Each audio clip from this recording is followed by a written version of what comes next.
or something, and Okay, then and you I talk do to the that. person. And Yeah. then, so You all ready? Are you? Did you get it? just gather No. information. You're just gonna go paper.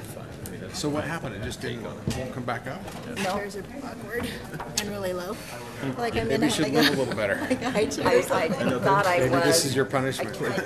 Boosters, There is a booster. cushions. There you go. Yeah, Death there's a and booster repentance. somewhere. Say, if And we're taking a everyone vote on else who's is living too, right, we're mostly going to vote bad. Anyway. Yeah, I think that'll work. Okay. Okay, we ready to start? We welcome you to the Kaysville City Planning Commission meeting for November 29th. And first, we'll take a motion to approve the agenda minutes for the meeting of October 25. I'll make a motion to approve the meeting agenda from October 25, 2018. The minutes from the meeting agenda. minutes. The minutes from the meeting agenda. Second. Aye. Aye. Aye. Aye. Aye. Aye.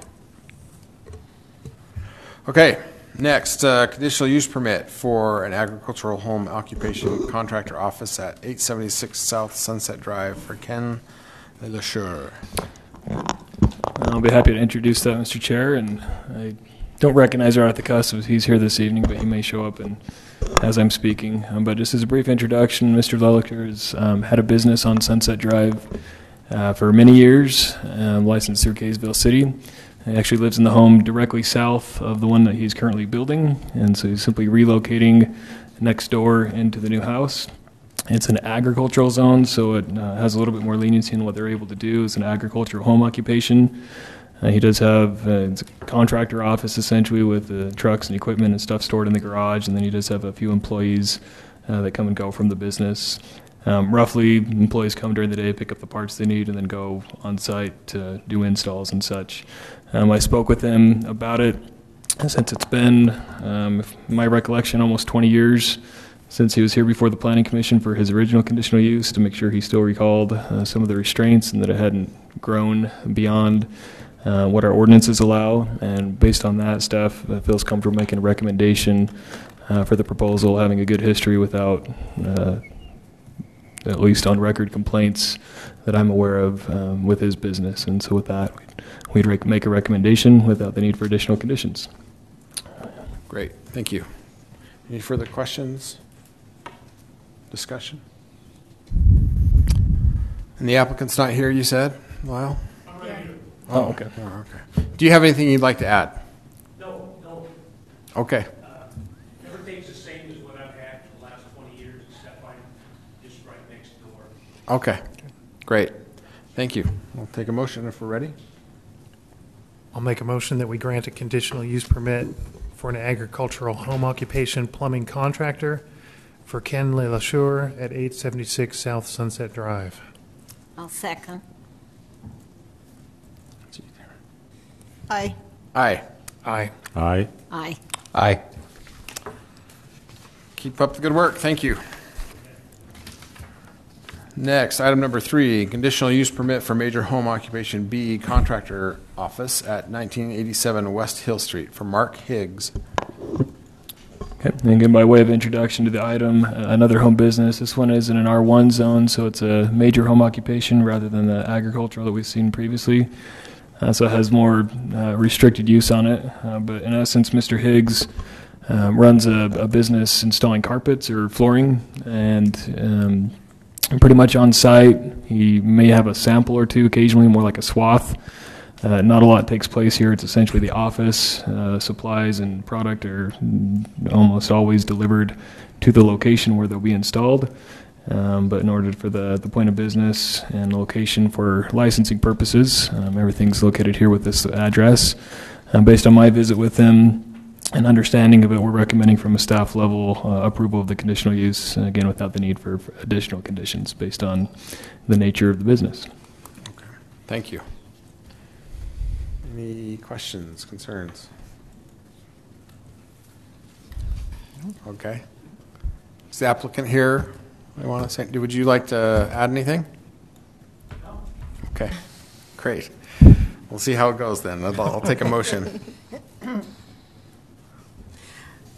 Okay, I'll make a motion to approve a conditional use permit for a major home occupation B flooring contractor for Mark Higgs, located at 1987 Hill Street. Is there a second? Second. Aye. Aye. Aye. Aye. Aye. Aye. Good luck. Thank you. Sorry. Okay. Yeah, if he stews it, you just got to move. Okay. Next, item number 4, public hearing and request to rezone 58.6 acres of property at 2300 West Schick Lane from residential agricultural to R1LD, single-family low density, R18, and general commercial for Perry Homes. Okay. Introduce this one, and then after my remarks, it is a public hearing, as was mentioned, and we'll open it up that time for the public. And I'd be happy to take questions and stuff as well at that time. And I believe the applicant is also here on the front row to share information on the proposal. What we're looking at is a big swath of land on the far northwest edge of town. The property is currently zoned. It's an RA, residential agricultural zoning district. Essentially half-acre lot sizes that are permitted under that is a primarily residential zoning designation. Perry Homes, who owns the property, is looking to move forward towards the development of it, and as such has asked for some changes to the zoning for a couple reasons, and at least I'll share it from my perspective and advantage and let them clarify that and what these different districts mean. You can see here on the map in front of you, there's the largest area, which is adjacent to the neighborhoods to the east and surrounding the chapel and the park area along 200 North, is being requested to zone to the R1LD district. What this means, it's a single-family zoning designation. It's a density zone, so it allows a maximum of 2 units per acre within that area.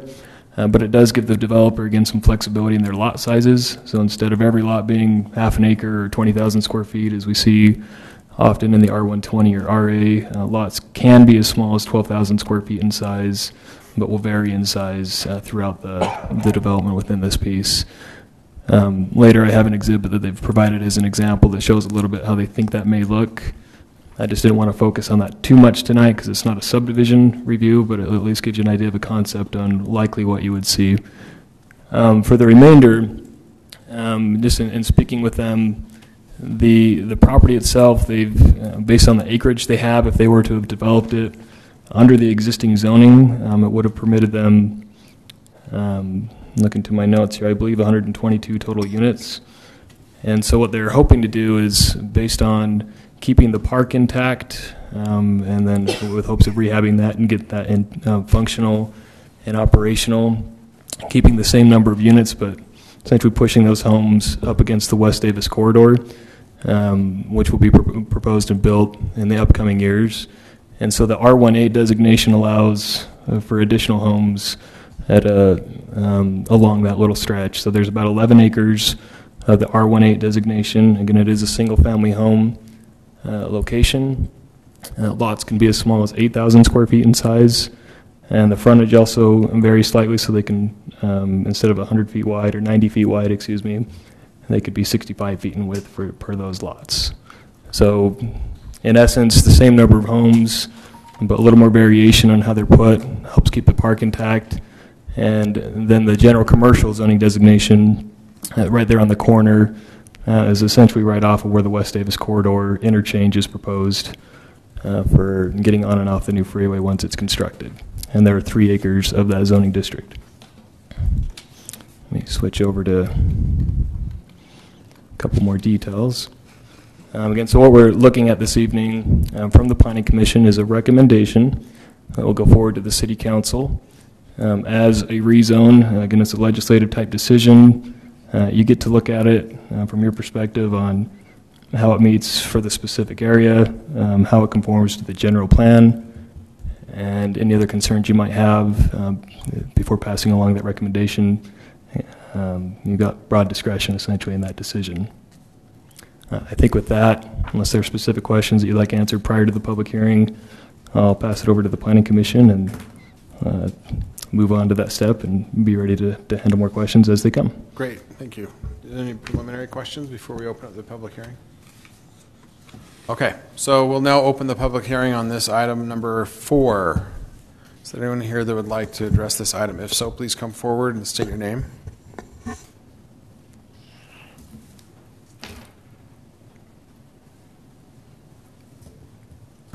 My name is Brent Merrill. Excuse me. I'm the same with a voice as without. I'm sorry. We live on Havenwood, if I can point it out. Yeah.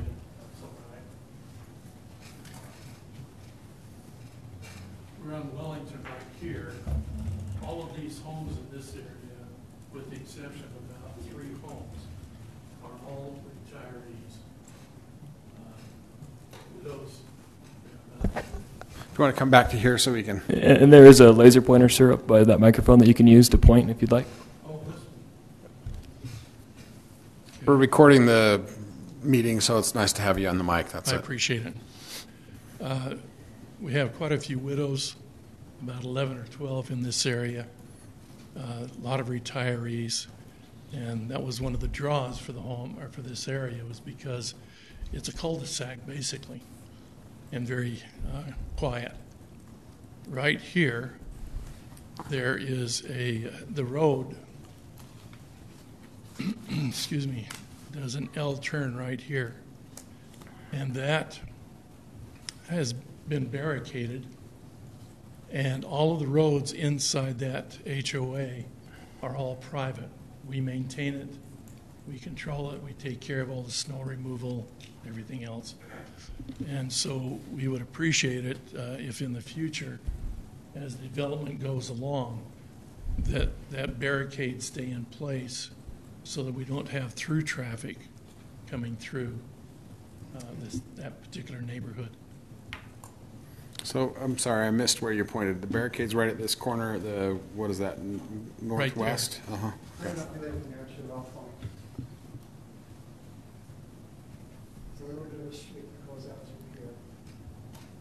And the obviously that's not used because there's no road to it now, right? Correct. Matt, you see it? Yeah. I'm just. Nobody likes it.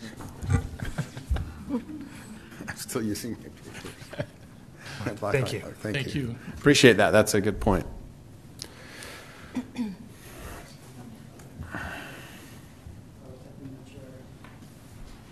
Is there anyone else that would like to address this item? Going once? Okay, we'll close the public hearing. So, Lyle, do you know about the blockade? I am aware of it. I've seen it myself many times. We'll probably have to look at it during the subdivision process, probably in more detail as to how it's handled.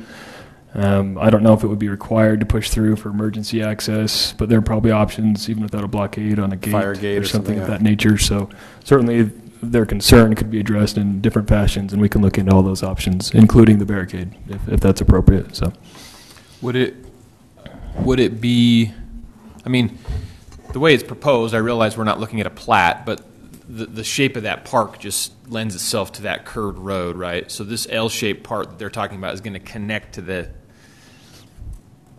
right as the curve starts, right? I'll show you. I apologize that I hadn't pulled this up during my presentation, but I was saving it for the applicant, perhaps. Yeah, so right So where that curve starts. Conceptually, this is the location. Yes. So wouldn't that? I mean, if that's a private road and for the HOA, wouldn't it be their decision whether they want to block it off or not?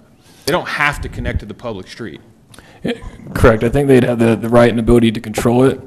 Whether it's blocked off permanently or not, the fire chief may have something to say about that and desired access. So again, there are multiple ways on how you could control and keep their ability to control their neighborhood.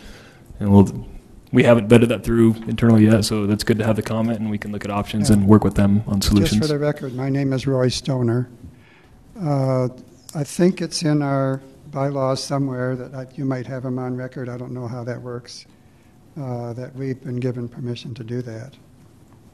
So, Yeah, we can look up those prior approvals and check on the status of those.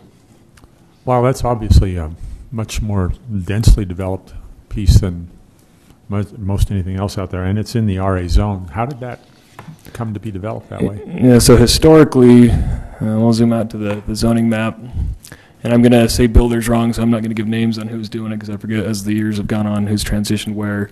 But the Schick Farms development to the south, and that property, and I believe even portions of what Perry's considering tonight were all approved and done under one large master plan development.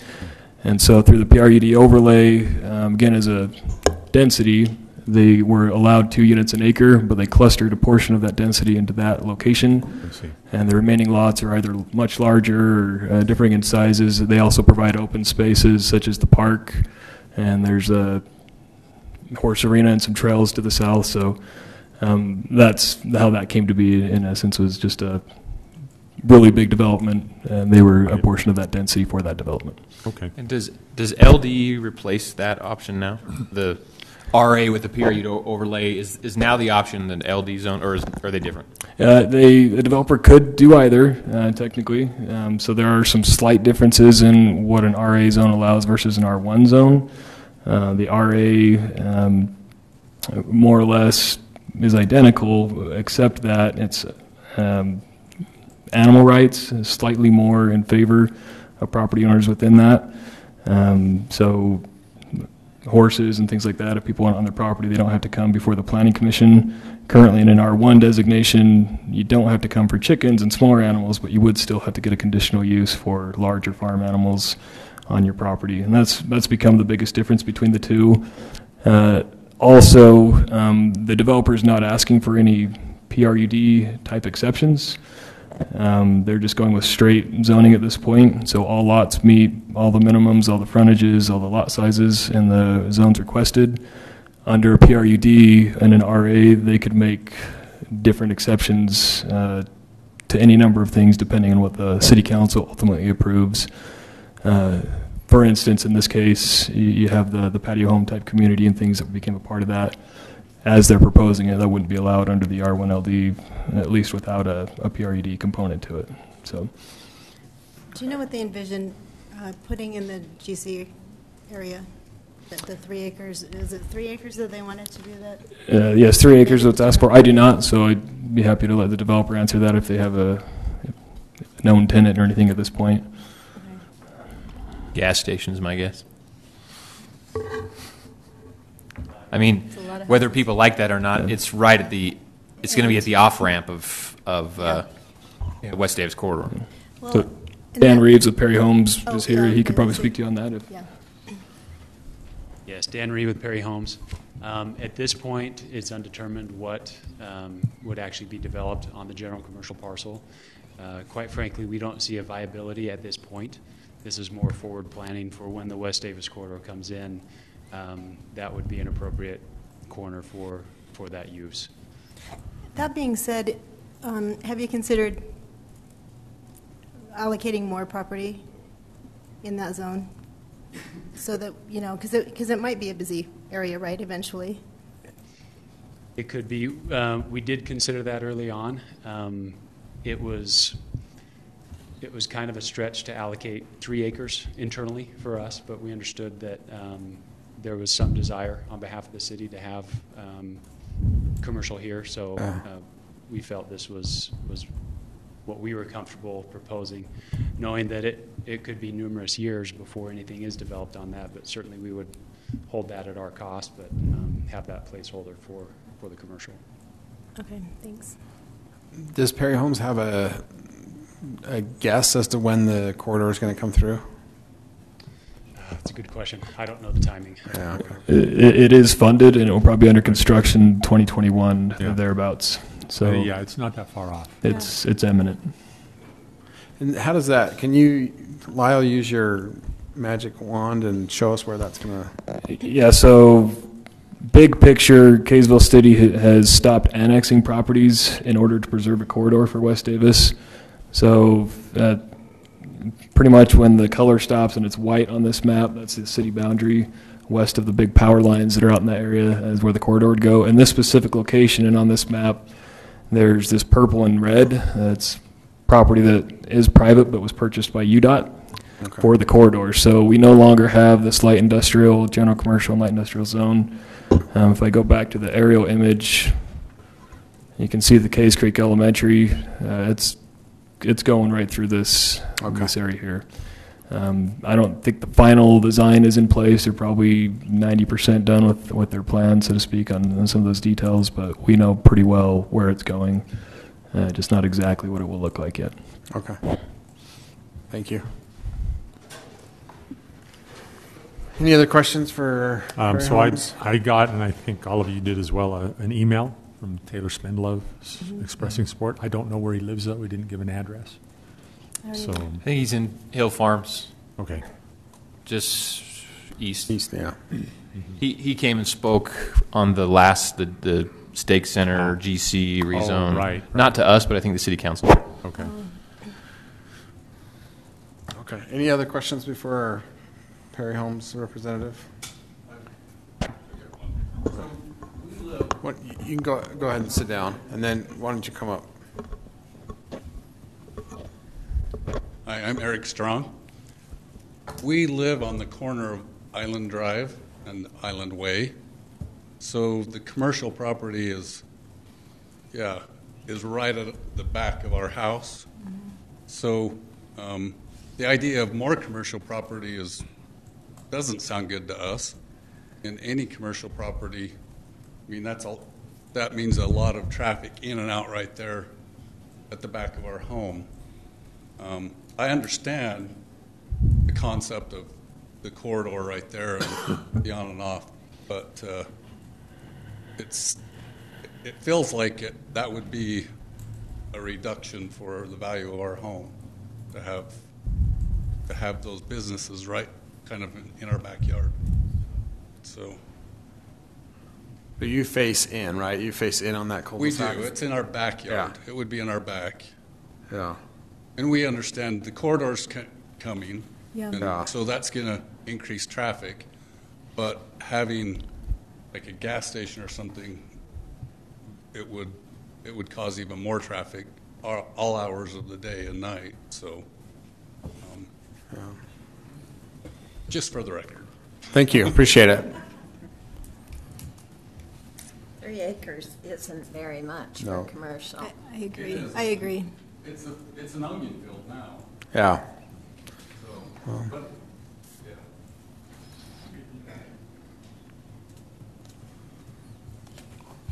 Unless it's a gas station. Right. Yeah. It's pigeonholed that in there. We have to think about that for sure, like they've said, but I'm sure that's what they're envisioning. Whether anybody wants to admit it or not, I'll say it. Thank you. That's what we thought, too. Yeah. We were thinking that. Yeah. We've got great ice. It's good. Okay. So I have a question for, I guess, is it Perry? Explain the big cutout there under the power corridor. So that is property owned by the Case Creek, I think it's the Case Creek PRUD HOA to the west. It's technically in Layton city boundaries, so it is open space owned by them. So the likelihood of developing that, as I'm sure you're aware, state statute prohibits or severely limits an HOA from selling off open space for development. So. Which is probably why they're as dense as they are. They need it anyway, so. Right. Okay. Yeah, that makes sense. I guess related to that, what are the restrictions, if any? It doesn't look like a whole lot, I suppose, maybe except for the building placement underneath the power corridor. What's like that easement? What do they allow you to do? What are they saying you can't do? I have the list in my office, but you can do fencing. You can't do any permanent structures, but you can do landscaping, similar to what's been done in the corridor farther to the southeast. Mm-hmm.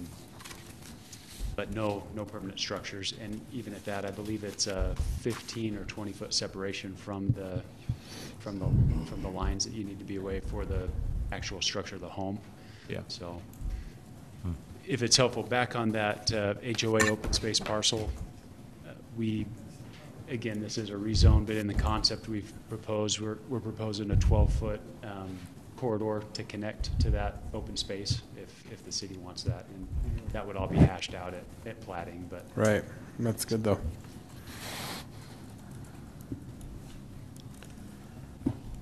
Okay. We let him sit down again? Go ahead, give it a try. We'll see what happens. Happy to answer whatever. Okay. We appreciate you coming.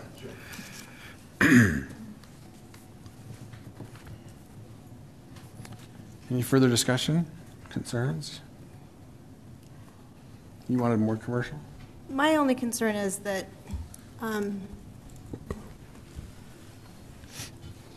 the city council is still in the process of creating or updating or tweaking our general plan. And so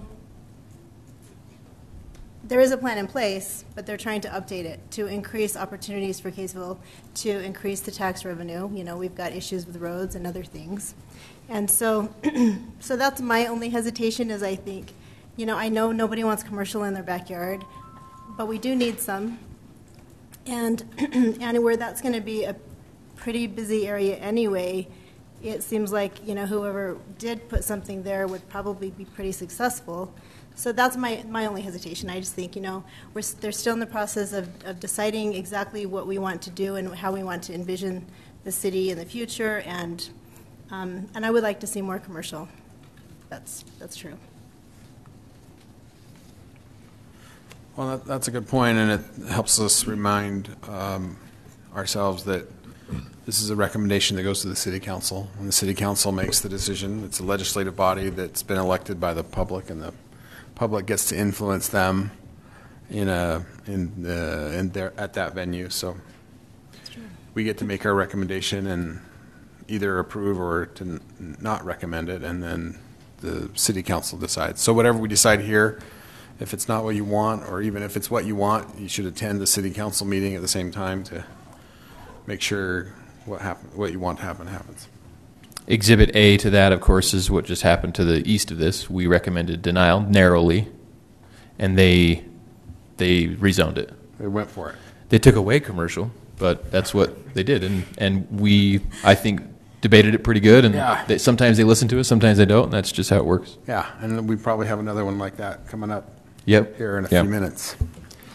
Quick question for Tamara. Yeah. Just when you're asking for more commercial, what are you envisioning? Because I think, like Josh had mentioned, we all see a Maverick. We all see a gas station. So if you expand that by 2 or 3 acres, what can you add to that? I'm envisioning the Burger King slash Maverick, or what's in your mind? I've seen some, and I'm not a developer, but I've seen some really great configurations with, retail and a second floor, like a restaurant and then retail on the second floor. I mean, just, something small, boutique type shops or something like that. I don't know, just something that would help to support that community, because there will be a lot of houses there, a lot more people there, as well as, contribute to the city. So that's kind of what I was thinking would maybe. Okay. But I'm not a developer, so there you go. Can I comment on that? Yeah. Do you want me to come to the microphone? Sure. Sorry. Tammy Strong. I belong with Eric.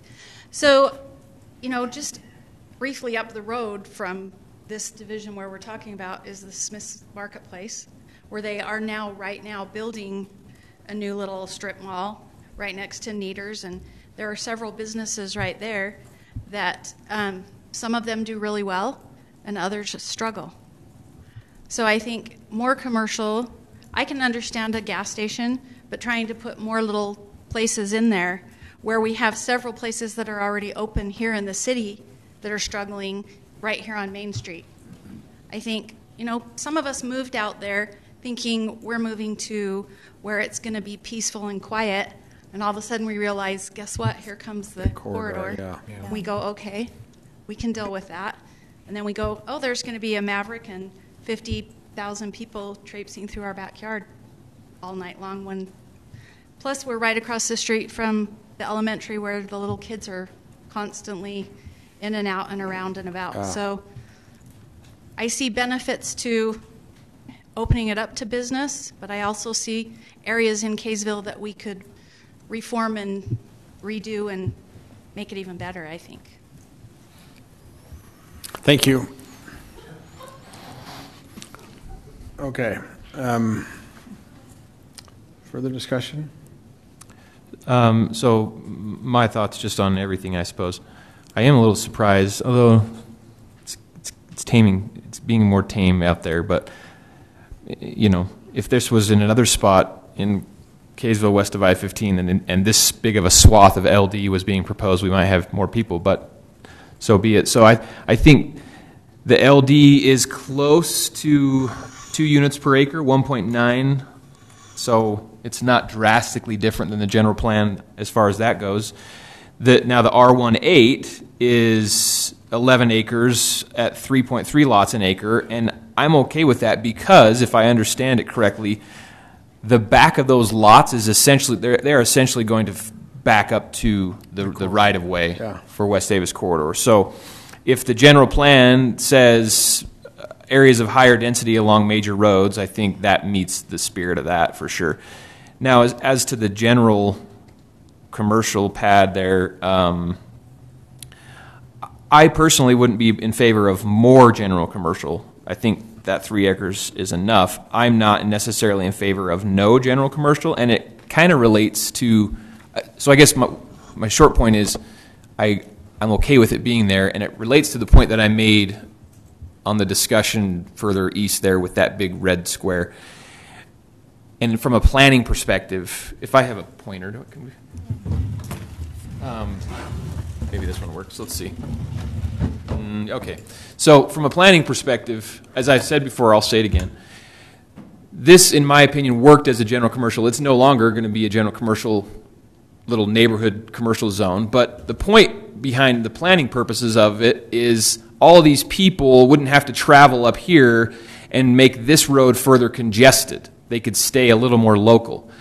Same principle here. If there's a if there's a gas station, let's just say, I know that's an assumption. Let's just say it's a gas station.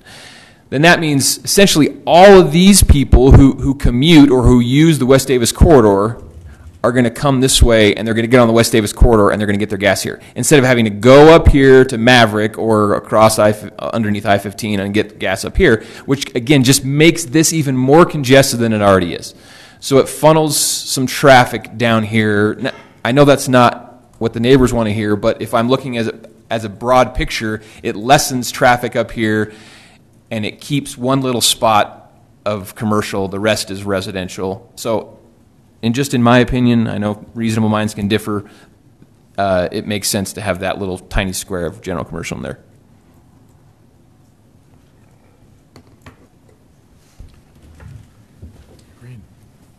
All right. Are we ready for a motion?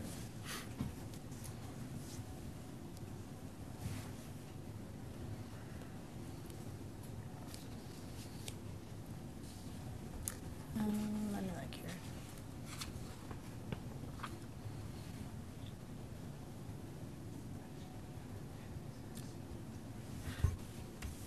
I'll make a motion that we recommend the rezone of 58.6 acres of property at 2300 West Schick Lane, 200 North, from RA, residential agricultural, to the R1LD, single-family low density, R18, single-family residential, and GC, general commercial zoning districts for Perry Homes.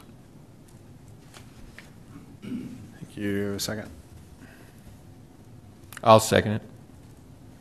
Aye. Aye. Aye. Aye. Nay. Aye. Okay, thank you for your discussion and input. Appreciate it. And just for the record, and those who are attending, typically this would be pushed out a few weeks to a city council agenda, but I believe they will not be holding a meeting on the 20th of December. So likely December the 6th is the meeting that the city council will be seeing this item. So keep a close eye on the agendas just to be sure, but that's the likely scenario when they'll make a final decision. December 6th. Correct. Next week. Yeah, next Thursday. Thursday, a week from today. Okay. Next is item number 5, public hearing and request to rezone 10 acres of property at approximately 700 South Deseret Drive from GC to R2 zoning district for Ivory Development. Okay, I'll give an introduction to this as well in the same format. This is a public hearing as stated. So we have the time for the public, and again, the applicant is here this evening to represent Ivory Homes Development. To introduce this is one you'll be familiar with as a planning commission, probably several here in the audience this evening. The property south of Boondocks, something that had been reviewed recent history just this year for consideration of redevelopment and a rezone. Originally, through that process, when it was brought before us at the time, the application itself was actually for the entire 25 acres that's on this property. When they first were making application to go to the RM, multifamily residential zoning district, ultimately they early on conceded that they would keep at least 5 acres of general commercial, and then with input from the planning commission, they held open houses, meetings with the public, and ultimately came back with what was proposed to the planning commission, 12.5 acres of light industrial zoning, part of which would have been for a gym facility on about 7 acres. The other 5 was an unknown or possible storage facility user. The other 12.5 acres under that proposal, and I've actually got the exhibits here, was for their residential product under the R2 zone. Single-family detached structures, but in order to get the densities that they were hoping for and the layout, I believe it was about 6 units an acre. That was the request. So the Planning Commission ultimately made a recommendation to the City Council in favor of what's shown here, with the exception of leaving 5 acres alone up against Boondocks. Ultimately, the Planning Commission recommendation was heard, but decided differently by the City Council, and they just outright denied the request for the rezone. So Ivory Homes has looked some things over and come back with an application to leave about 15 acres alone that you see here in the yellow, but is asking for 10 acres of R2 zoning. Of note, the previous R2 was under a PRUD. We did have a draft development agreement at the time. That could be something of consideration if you're favorable of something similar, that we could go through that process, but as it stands, this is a straight R2 request on the 10 acres. We felt internally as staff, based on what the actual original application was and kind of the morphing process, and this is still different than the end game, so that you don't keep hearing these over and over again. Our ordinance does say you can't ask for the same thing for a period of at least a year. We felt that it was at least different enough to bring to the Planning Commission for consideration.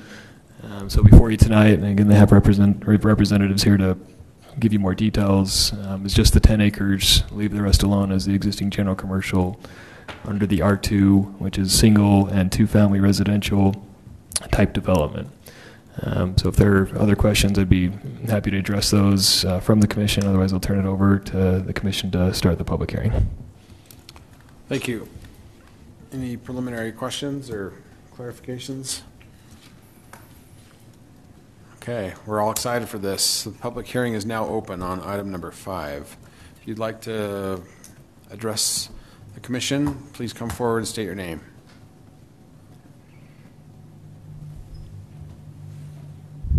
Go ahead. Thank you. Chase Freeburn, representing Ivory Development. Lyle, thank you for that introduction, and Planning Commission, thank you for the opportunity tonight.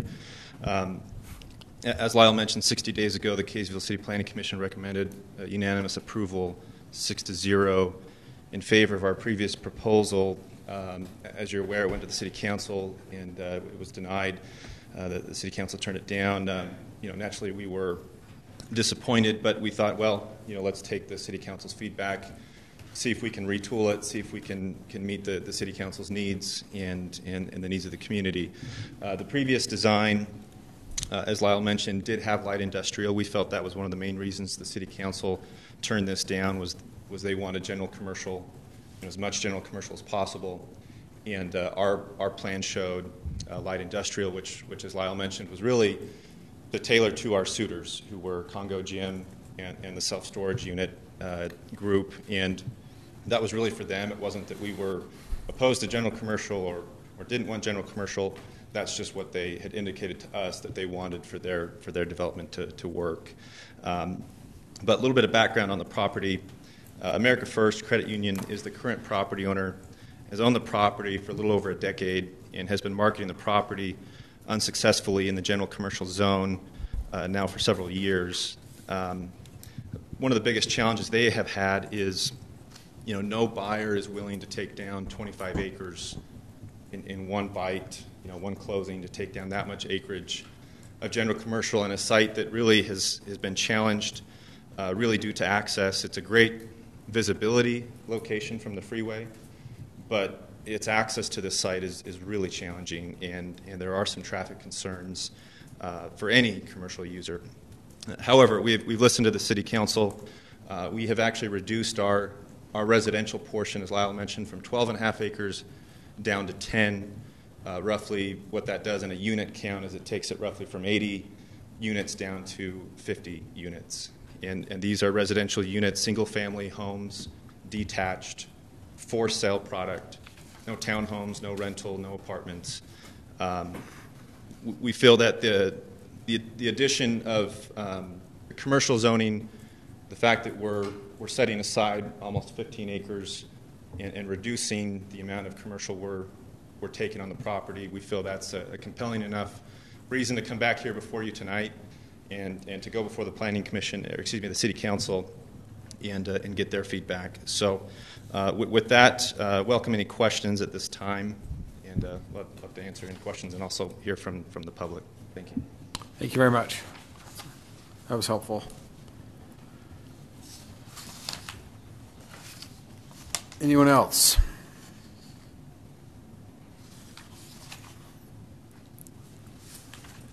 I thought you were all here for this one. Is it the next one? All right. Okay. We'll close the public hearing. Not public. Close public hearing. Okay. Next discussion. Lyle, can you tell us what the rationale, what was the stated reason that the council gave for when they were denied the zoning last go around? Let me dig deep here. So I believe that the City Council, my understanding of it was they had concern with just giving up the general commercial at all, any portion of it, for hopes that they could wait to see. I know that it's been stated that the property owners struggled to sell and market the property, but my interpretation or understanding from the council is that they felt that the city can be patient and wait, and they prefer to remain under the existing zoning. Implications, there may be many, but I think the typical reasons or some that have been stated are just the property tax and potential sales tax implications for the city at large. I think has a lot to do with it, and potential amenities for this specific area. And I think also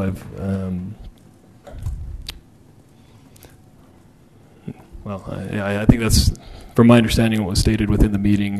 That's it. I don't know if there were specific concerns with the residential being a undesirable product or the users proposed at the time, but I believe more specifically those are probably the components that they rested their decision on, and hopefully I'm stating that correctly on their behalf.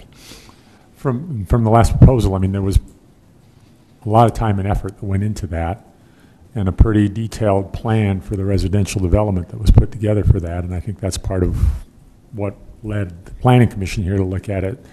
And the fact that there was really didn't seem to be any opposition, at least not here at the meeting, that I think we kind of felt favorable towards it and recommended that. And so with this proposal, I'm not seeing any specific residential development plan. I don't know if you're intending for it to be the same as before or something different. Is that? Please. If I may. So the previous plan that, well, I think you had up the previous portion. So it stays really almost identical. Okay. We met with the neighbors on the south, and there was some initial concern about the initial density. We made some of those lots larger, and we made some bigger product that we're going to be putting there. That stays intact. The middle island stays intact. The open space stays intact where it is. Really, all that happens is we cut off kind of that dog leg to the north, and if you were to take a line and draw it straight through, that's essentially where we're cutting it off, and then we bring in that street and kind of do a horseshoe. So it's so similar, the residential aspect, we didn't feel the need to redesign a new plan. We thought we could kind of help you envision, but really it's just a horseshoe access, but the plan is almost identical other than the unit count. Oh, that helps. Appreciate that. And I know that the Planning Commission is to give its independent recommendation, but it really makes me wonder, since the council turned it down for the stated reason that they did, which is that they didn't want to lose any commercial, why would the outcome be different this time? That's what I'm just wondering. Yeah, and that one I can't speak for the council if they'll look at this any different. And so, but yeah, as I will say, I believe many things are very similar. We felt it was at least different enough from the end game over the 25 acres to at least be presented. But yeah, I believe it's Ivory's prerogative at that point to present it, whether or not they have a truly different product. They don't have light industrial, which is that wasn't certainly a big deal, but it was a deal. And then they've shifted a little more towards commercial, a little less residential. So yeah, and I understand that, and I appreciate that. Yeah. And from what Lyle described at the meeting, and what I have heard subsequently, just from council members talking about this, is they just kind of seems like they didn't want to lose any of the commercial. Yeah. Well, and it's hard as our body to not look at what, I'm an attorney, and you hate going up against a judge that's worried about what's going to happen on appeal. Sure. But, so we have what's in front of us. But right. Agreed. Yeah, I understand, and my sense of it too is that it's mostly a loss of general commercial. That was the reason why. I'll just speak for myself. I was glad when it came back because I was wishing that I had not voted for it last time. So I was glad to have another opportunity to keep the commercial. I will echo that because I voiced that opinion and then I sort of agreed with everybody. So I would like to see it stay general commercial long enough for the city to decide what we want to see there and what we can possibly do with it. We Ivory's a great builder. You've built great neighborhoods. Our first house was an Ivory house, so it's not that there's no problem with the subdivision itself. It's just that that's precious land. So my question is, since you're only going to maybe ask for the rezone of part of it, what do you envision on the other general commercial spot? America First would retain that property, ownership of that property. So they're going to break the lot up? So they're going to break it up. Subdivide it? They've struggled for so long. I mean, they've owned the property 10 years, and they've been marketing, since the Great Recession till today, basically. And think of how many projects have been developed, and there's just tough time finding users who can really make commercial use. And I think part of it is there's not a lot of rooftops in this area. There's a lot of half-acre lots, which are great, but we would argue that you need some rooftops to help your commercial. I think they go hand in hand. I think it's to view it as zero sum, that it can only be one or the other. I think a healthy mix could help support the general commercial. So basically, they're going to subdivide that piece. Yeah, I mean, they may sell it off to another developer. They may develop it themselves. It's up to them, their prerogative as to how they develop that. But it would be within the general commercial zone, which versus the light industrial, there's a lot more users in the general commercial basket that could fit into that property versus light industrial. Okay. So you won't own it at all. Okay. Thanks for that clarification. You mentioned that you've or maybe America First has had some interest. Again, correct me if I'm wrong. But nobody wants to come in and buy the whole chunk. Have you and or America First, to your knowledge, thought about selling off pieces? As someone might come and say, "Look, I can handle 6 acres. if you subdivide it and give me 6, I'll buy it. And then, you know, it just slowly gets eaten up. Has that come to America First, and has Ivory been involved in that? And if so, why are you not doing that? Well, I mean, number one, we're a residential home builder, and so... So I guess, do you know if they've been approached America First? Right, and the reason we were looking at taking down the entire project previously was because we had suitors lined up who were willing, you know, to entertain it. Yeah. And so that they're out of the picture. You know, now America First has decided, let's retain ownership of the 15 acres general commercial. Let's have Ivory close on the 10. I know they've had a tough time marketing it in general. I'm not aware of their specific, you know, offers they've received. I'm not on that side of the table, so I don't get to see what interest they personally get, you know, through their realtor or through their broker. But I know they've had a really tough time. You know, they've owned this for 10 years. I would argue 10 years is a pretty large sample size to look at everything, from small chunks to big chunks to 1 buyer to 5 buyers. I would imagine they've looked at a lot of different scenarios. Obviously, if you're a landowner, it's easier to sell it to just one person, one group. It's easier to sell it off in one chunk. Like you said, it doesn't mean it has to be that way, and I can't speak to their you know, feedback they've received in the market. But the market, you know, our experience is the market is telling, you know, America First that this is a challenging general commercial site, and as much as the city really wants the tax base, really, you know, we understand that. We're not against cities that want commercial or tax base, but is it good for any tax base if it's never developed, or if it's developed, you know, too far down the road, or with not the right use, or not the right user? But I think, you know, the commercial and the residential can go hand in hand, and they can support each other. I think you make a good point when you say that adding some commercial might make adding some residential might make the commercial right next to it a little more attractive. I think that makes sense. That's what they said when they developed all that residential around the first time, and it sat for 10 years.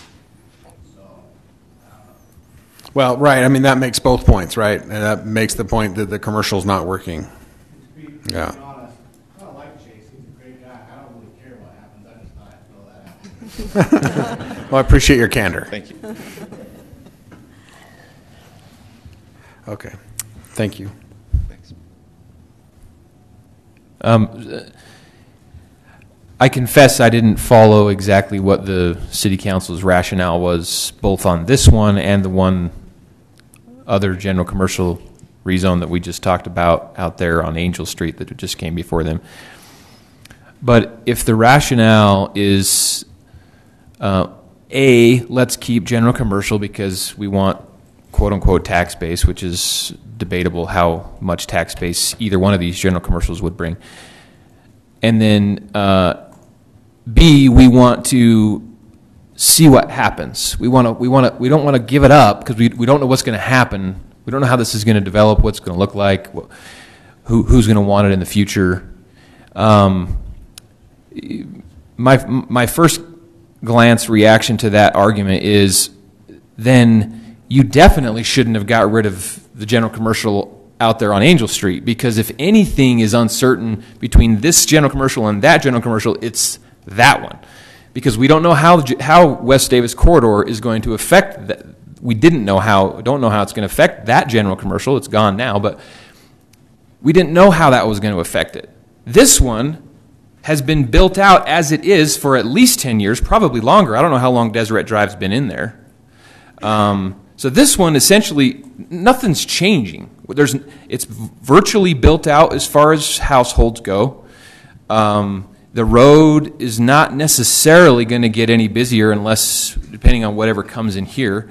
And so, I don't know, it seems contradictory to me to say we want to sit on general commercial and make sure we see where it goes, and so we don't want to give it up, yet we'll give up the general commercial on Angel Street that had way more uncertainties of how growth was going to affect it than this one does. Now, what was my point? I guess I guess what I'm saying is this seems a compromise that is okay. I can be persuaded otherwise to me, but right now I'm saying 10 acres of residential for giving that up and still keeping virtually 15 acres for what in effect is it has to be a destination commercial site.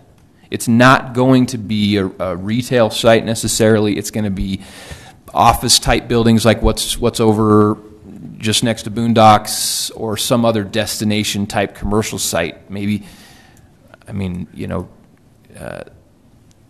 what's down look along I-15. That's the kind of stuff that's going to go in here. So, how much tax base is that kind of stuff going to bring? Not nearly what Smith's is, and a Smith's ain't going to come in here or anything similar to it. So that's why it's not being gobbled up commercially. So again, I think it's a compromise, but I'm willing to be persuaded otherwise.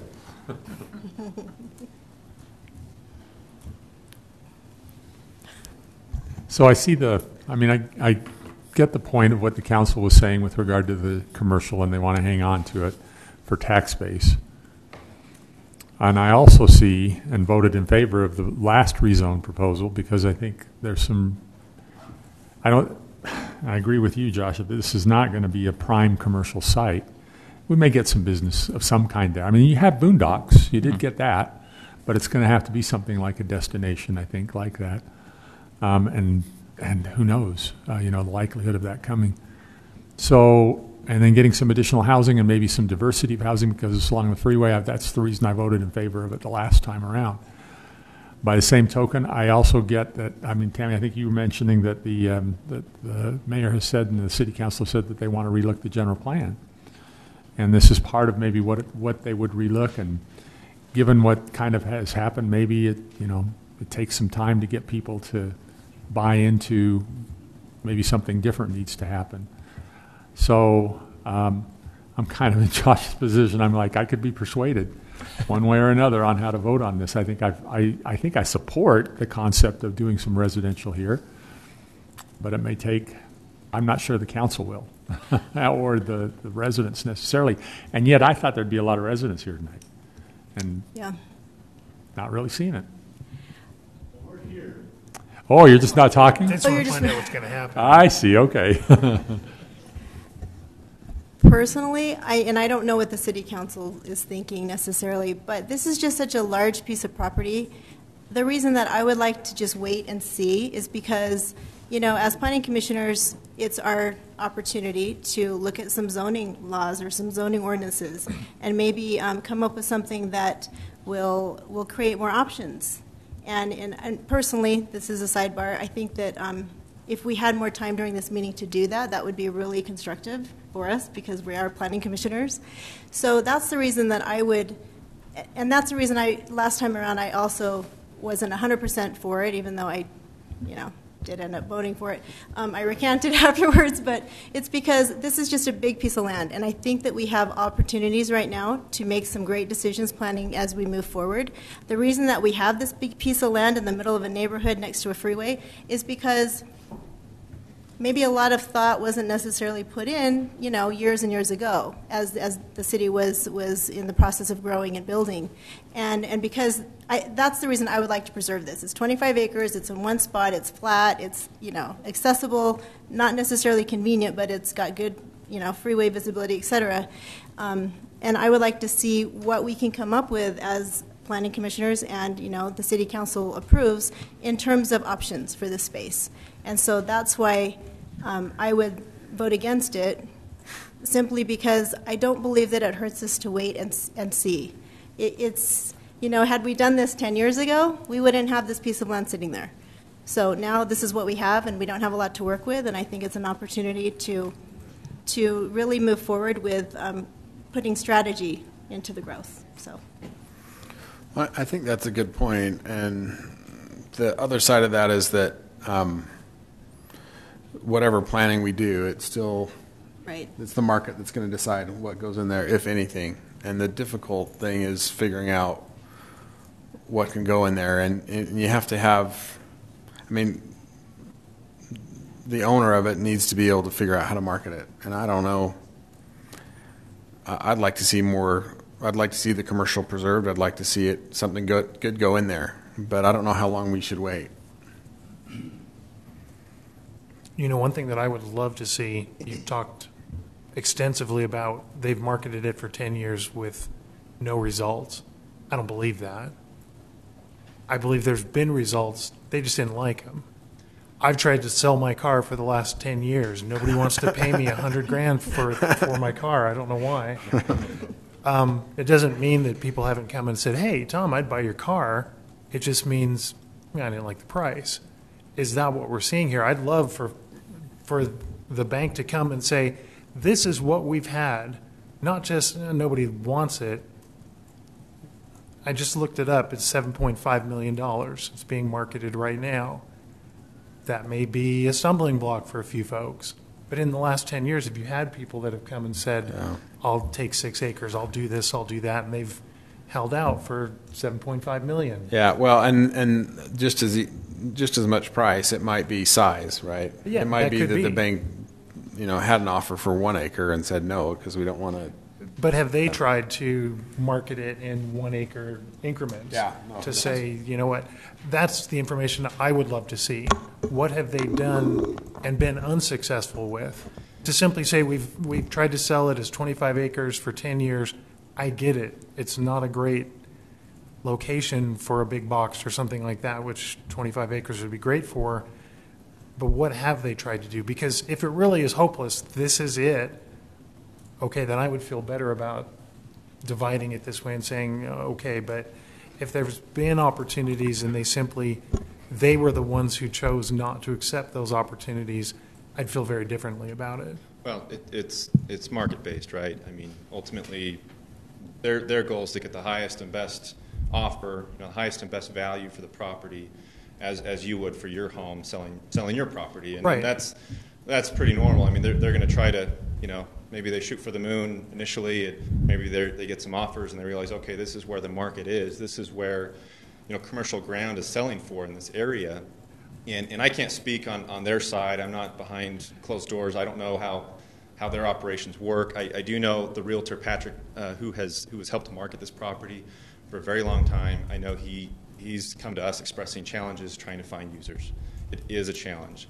In fact, I was in a meeting in this, actually the city council meeting probably a year ago on a different property, and listening to, I think it was folks from Better City had come to present, I don't know if it was the planning commission or the city council, but these consultants came and basically said, this is a challenging site.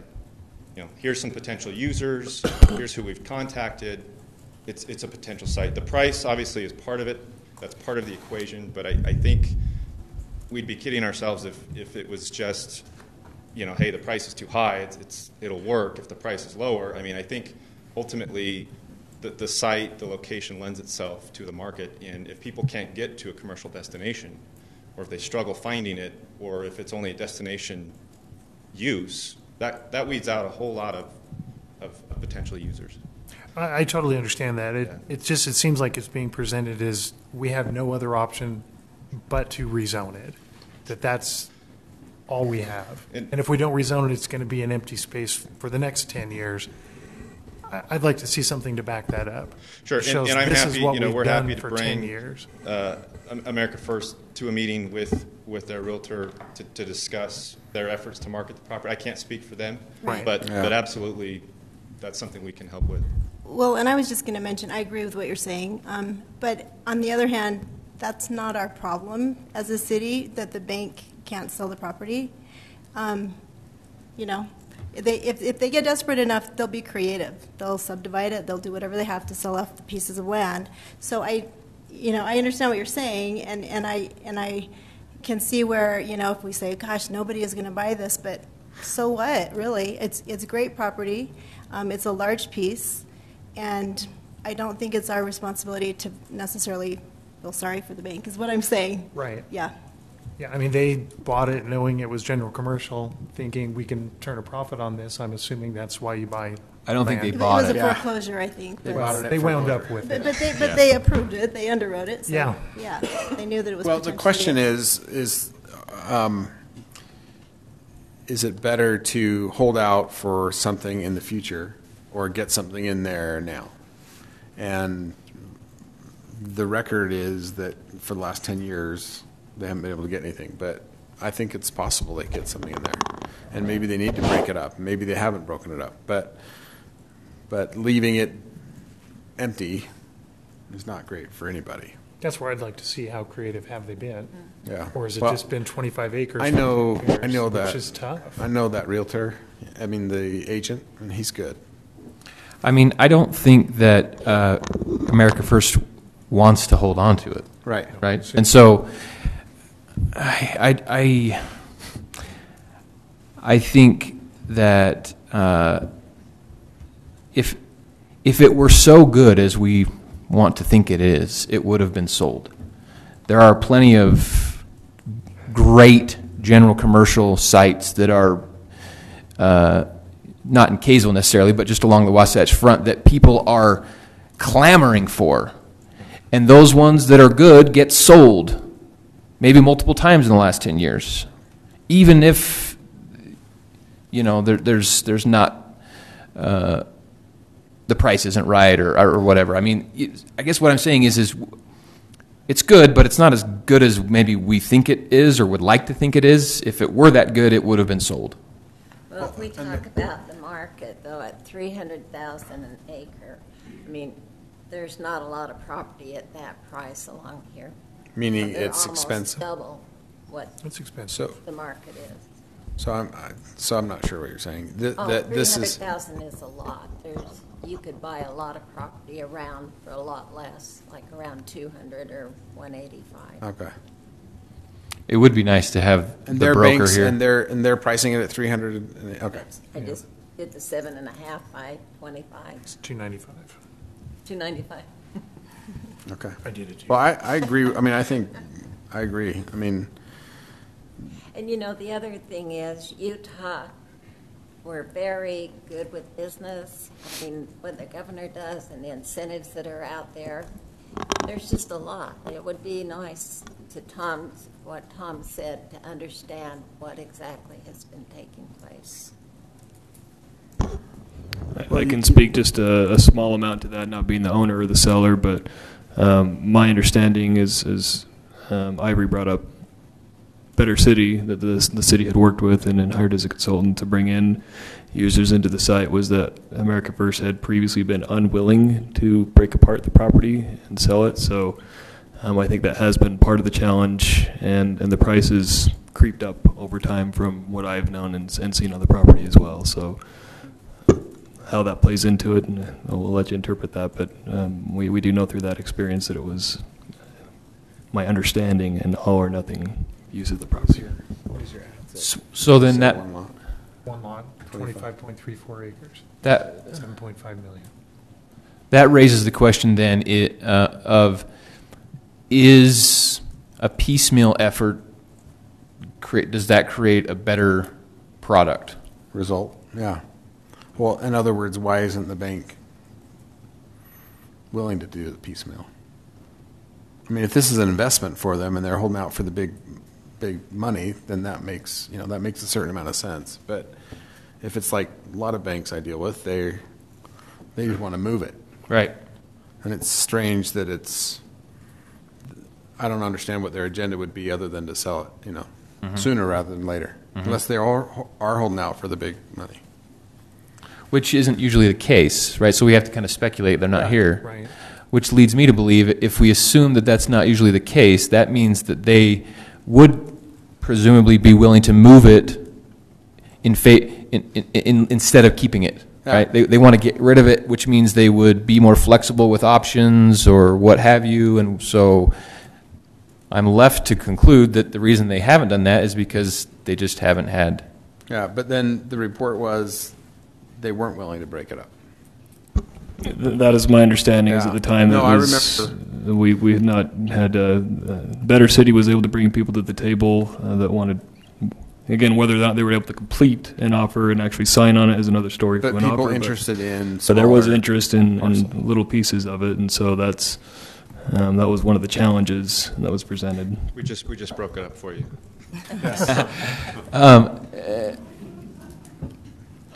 Careful with the word it was a broke. joke, sorry. Well, I mean, it really begs the question: if you reduced it more, if you left with more commercial, would the city council be okay with that? Right? I mean, you dropped it down 2.5 acres or something. So I wonder if there is a magic number. If it was 5 acres, if it would fly right through the city council, because that part of what the elephant in the room is whatever we do here, the city council is going to have their own opinion on it, and I trust and hope that the city council listens to how we think about things and what our recommendation is, but ultimately it's going to go where it goes. I'll play devil's advocate against myself. One of the main things that lends in favor of let's not do anything right now in my mind is that I think we're going to be revisiting the general plan in 2019. Okay, so let's let this sit until we figure that out. But then now I'm back. I'm not the devil anymore. Angel's advocate. What? Yes. Yeah. What do we think the general plan is going to say if it changes? That's going to affect this. Someone convince me. Well, my question is almost rhetorical in that respect. I don't know that the general plan would change the marketability of this. I mean, we know what's on, north of it. We know what's east of it. And we know what's west of it. And south of it is pretty much, we know what that is too, right? I mean, it's pretty much set. So, which I kind of agree with. Now, what if we said, what if there's a new zone created that becomes more attractive? In what way, I don't know, and in what way beyond general commercial that's already there, I don't know. But there's the mixed use retail. Okay, but what I'm saying is if a mixed use zone was created, mixed use could already be done under general commercial, could it not? Well, residential, right? Residential's yes, depends on the mix of uses. So currently you can have a variety of commercial users, but there are no dwellings permitted within a general commercial zoning district. Yeah.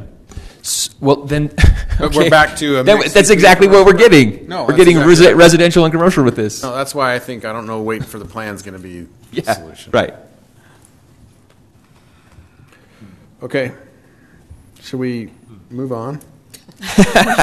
Oh, let's keep going. I mean, I'm happy for making progress, but we have some people here on another item apparently. So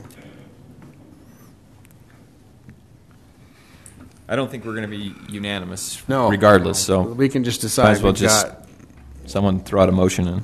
We've got 6 people here. We're going to be split. Yeah.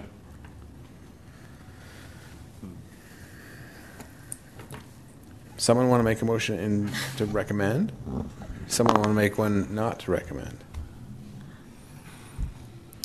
And for your consideration, if you are split because you're not the final body, we have done that in the past. Simply pass on a split decision to the council. So as long as something is passed along and they understand your feedback, I think that can be appropriate. Okay. I'll make one to not. You going to do it? Go for it. Should I? Go for it.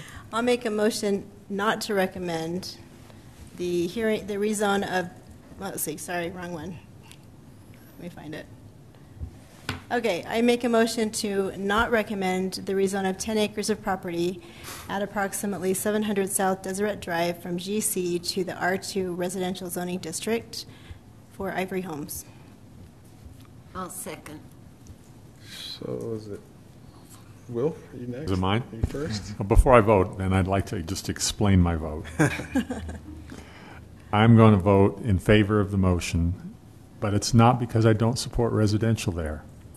I think I'm going to vote in favor of it because I think we need a more robust planning process on it with the community and the council to make some future determination in this area. And it sounds like that may be coming in the next year. So I vote aye. For the same reasons, I'll vote aye. And I like those reasons, but you want to vote nay. Because I don't know, I'm not confident that the planning process is going to solve any of the problems that we've talked about here, so I'll say nay. Aye.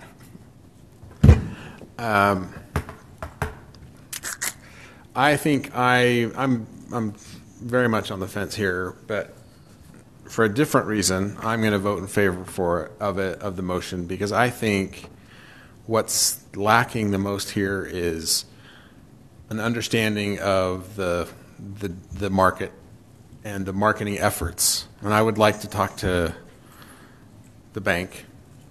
Not talk to them. I'd like to hear from them. I'd like to hear from the agent and find out what's possible here, because I think the city very much wants to keep commercial. And so I'm going to vote in favor of it, but I'm close to going the other way. For very similar reasons, I'm going to vote aye. I'd like to see what's been attempted on this property before and why they think 14.92 acres is easier to sell than 25 acres, and why they haven't been willing to divide it up as simply commercial. And making half of it residential seems to be their only approach. So I'll vote aye.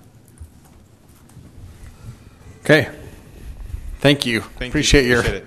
good work. And then, similar to my comments after the last one, the city council on this, I believe, speaking with Ivor Homes, based on availability, they may not be able to attend the city council meeting on December the 6th. So should they choose to move that recommendation forward, it will likely be the meeting in January, first meeting. Is that your understanding as well, Chase, as far as availability? So that way you know what to watch and look forward to.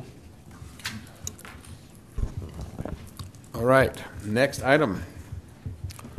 Public hearing and request to rezone 0.96 acres of property at 233 South, 400 East to include the PRUD overlay zone. Heidi Nettleton. And then I'd recommend, Mr. Chair, if you think it's appropriate, to, at least in my introduction, kind of talk about the two items together, together with item 7 as it's regard to the same property. One leads to the other. We would still look for separate motions on each, but Do we have to have two public hearings? I believe it's appropriate as long as people during the public hearing are able to speak to either the rezone or the plat, that it's okay to do it at once as well, since it's all interrelated. Let's combine them. I think that makes sense. Anybody have any objection to that? Okay. Lyle, do you want to talk about both? Okay, so and hopefully I'll explain what I just encouraged. So the property we're looking at for both items, number 6 and 7, is located here just off of 4th East, 233 South. It's adjacent to a portion of Davis High School property. You can see there it's just barely shy of an acre. Kind of sits mid-block on the east side of the street. It's part of the RD, it's the Residential Diverse Zoning District. So what you'll, short and sweet of that zone is anything new that goes in there is single family. But historically there's a lot more diversity of housing types that are in there, so those are all permitted to continue legally. Under the zone, not as a non-conforming, but actually as the zone is written. And so the applicant's not requesting to change from the RD, but in order to develop the property as they desire, you can see here in the aerial image that it's got quite a bit of space behind the existing home. They hope to keep the existing home or a home up against 400 East and be able to put 2 homes behind it, which would require a flag lot type configuration. And that is the purpose of the PRUD overlay zone. So that gives, as the other 2 zoning actions we looked at this evening, discretion from the Planning Commission in your recommendation and the City Council as to whether or not that's appropriate in this area. So you can look at it based on its merits of how it works in the block and its surroundings, and again with the general plan if that zoning designation is appropriate and if you're okay with flag lots. As far as the plat and the subdivision itself is concerned, it does meet all the minimum requirements of the PRUD flag lot provisions. So what that essentially means is the lots, and you can see in the preliminary drawing, the existing home fronting 400 North would remain. There would be a shared drive access to new lots labeled as Lot 1 and Lot 2. They're required to be at least 10,000 square feet in size each, and they would have to have at least a 36-foot shared access to the back. They split that 18 feet apiece. So as far as, again, those minimum size requirements and minimum standards, they've shown that they can meet all of those requirements. So staff's recommending approval of that preliminary plat based on those reasons as an administrative action, looking at what does it or does it not meet those. But again, is your prerogative making a recommendation to the council to consider, is it appropriate? So your approval of the plat, or our recommendation that you do so, would be subject to ultimately receiving the PRUD overlay and your recommendation on that. So with that, again, always happy to take questions, but we'll return it to the Planning Commission, and I remind you the public hearing for both items 6 and 7. Great, thank you. Are there preliminary matters that we want to talk about before? Okay, so again, this is item number 6 and number 7, public hearing. So it's the public hearing on the request for the rezone and for the preliminary plat approval. Does that all make sense? Okay, the public hearing is now open.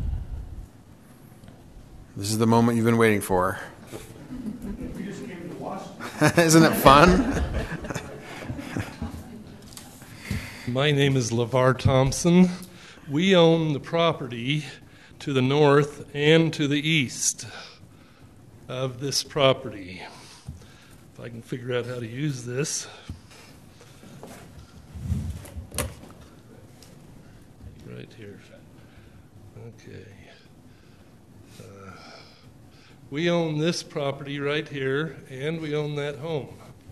We've owned that home for 52 years. We bought that piece of property from Gene and Leola Prigmore many years ago.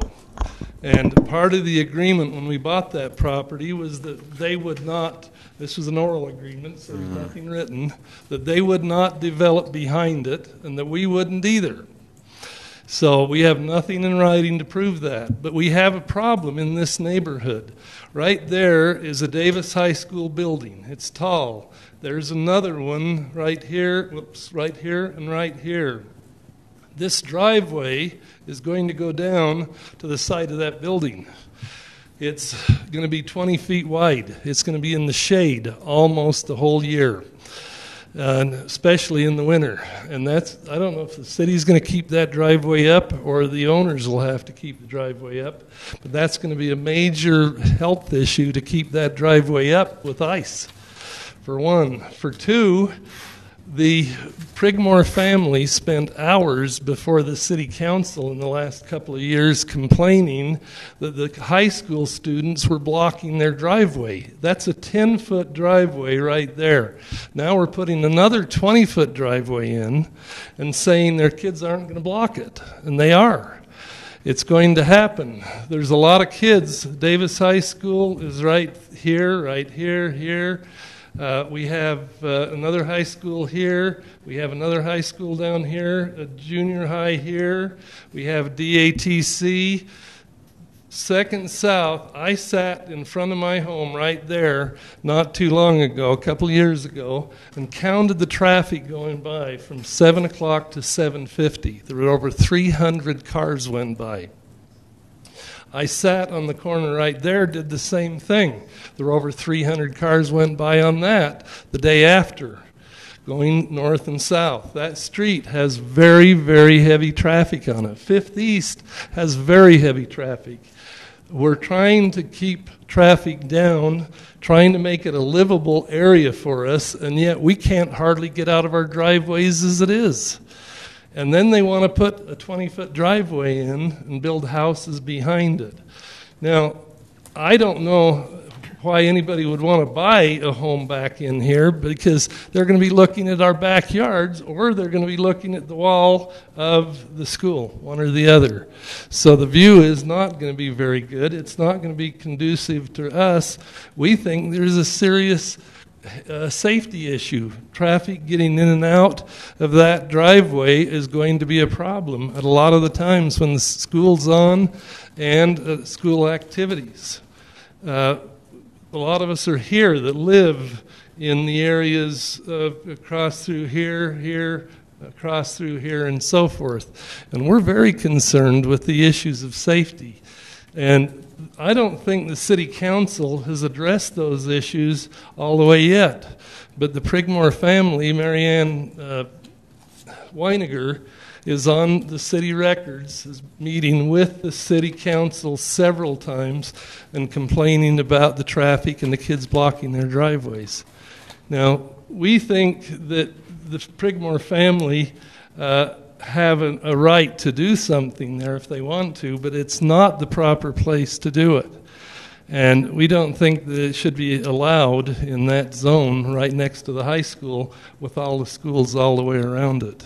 I think there's other people, too, that can address some of these safety issues maybe even more than I can. Great. Thank you. Appreciate your time. I have a quick question that maybe he knows the answer to. What size are these lots right here? Like, they're all seem all to be all about the same size a lot. 0.2 an acre. So 0.2? Mm-hmm. Yeah, okay. Yeah. The ones to the east, some of them are slightly larger, and the one just to the very east is 0.24. On the corner? Oh, no, that's west-west. Got it. This lot right here is 0.24. Okay. That's 0.24. We own that lot and the house here. Yeah. He's good. That is all very accurate for my records. Hi, my name's Michael Jensen. I live on 2nd South, 432 East, so these homes would be directly in my backyard. And I'm not excited about the idea of having somebody right in my backyard. I think it'll degrade the value of my property, and most likely it would cause me to probably move. But I want to give you an additional perspective. I'm a fireman. I worked for Kaysville City for 18 years, and through very sad and frustrating experience, I've dealt with responding to incidents on flag lots. And what happens is 2 a.m. in the morning when you get an address at one of those flag lots and you pull into that neighborhood and you're looking for addresses, you don't see that address. So you bypass it. You get on the radio with dispatch and say, hey, what's the deal? You've given me the wrong address. You drive around the block before you get the situation straightened out, and you delay response 3, 4, 5 minutes. Okay, what can happen in that amount of time? Not to mention, can you just picture parking? If you flip over to that picture you had of the flag lots, just picture trying to place a fire engine, a ladder truck, an ambulance, and a command vehicle in that street to battle a fire in that rear home. It's a less than ideal situation. It goes against public safety, and it puts your firefighters in your community at risk. So I would hope that you would take that information to heart. Thank you. Thank you. Appreciate that perspective. I might just say we don't make the ordinances on flag lots, and so if they're in place and the conditions are met, then we don't have as much control. But some of us over the years have expressed concerns about flag lots, and we're always told that the fire marshal has some input on whether they're acceptable and how they work, and so we rely on that information. So that's interesting. That's a good perspective to have. Thank you. Did you want to say something, Lyle? Okay, go ahead. Just waiting for a question. My name's Derek Miller. I own the property right there, as well as the house right there too. And I don't like the idea of this. It doesn't fit. This isn't an appropriate place for a flag lot. There's a flag lot right about here, just over a block north of that area, that has not been developed. There's one home back there, and the other 2 lots sit empty, and it's full of weeds. 3 lots? It sits full of weeds. Yeah, nothing's happened there at all. And when there's football games on there, we can't get out of our driveway, and they'll be blocking this driveway here. If those properties aren't developed or purchased. I don't know what the state of them are now, if they've even been purchased. But that lot right there, if you go back to the plat map, please. That's taking out the driveway there. That's 0.2 acres. It doesn't fit with the property anywhere else around the home. That width on the bottom is 132 feet. Is that correct? Correct. 132 feet. The 4 lots, if we go back to the aerial view, please. The 4 lots right here have 0.46 acres. They're 66 feet across, so they're exactly half the size of that lot.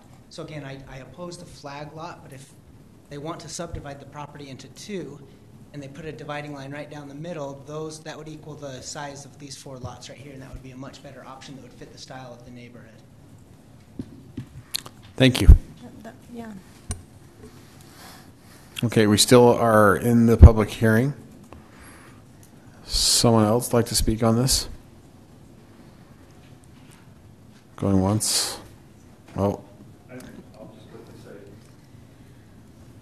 I was just going to say the same Can thing. you state your name, please? Brian Jensen. Thanks. I own a house on 5th East, just two houses in across the street there. The girl that cuts my hair lives next to that flag lot. I look at it a lot as I go there and wonder, it's been there for 5-10 years. And just one home in the back and a big weed patch in the front. And it's a much better view from that lot than it will be from this one. Yeah. So I agree with everything that's been said by my neighbors. Great. Thank you. You'll notice that that street from 3rd South to 2nd South, LeVar Thompson again, has 2 driveways. And this kids still block the driveways. Now we're going to add another road, not a driveway. These driveways are 10 feet wide, and the kids block them, and we're going to put a 20-foot road in. And it's going to create problems for the city again when the people that buy those homes start complaining that they can't get in and out of their driveways. Yeah.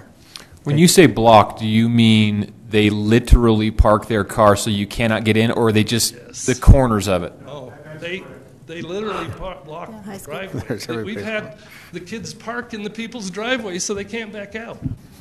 Yeah. Kids. I know, seriously. They're late for school, and the police department tickets them, and the parents talk them out of paying them, apparently is what we're hearing. Right.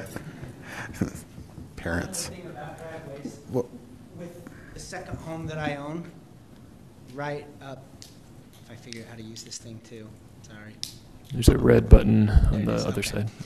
That driveway right there is roughly about 75 yards long, and it's a private driveway, and students pull in there and park half on the grass and half on the private driveway, and they break sprinkler heads every year, and I'm over there replacing them constantly. So students not only block the driveway, but they pull in and park on the driveway too.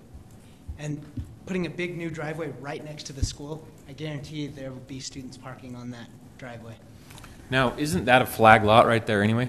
It's and there's 3 units right there? There's 7 units total. Oh, 7. Okay.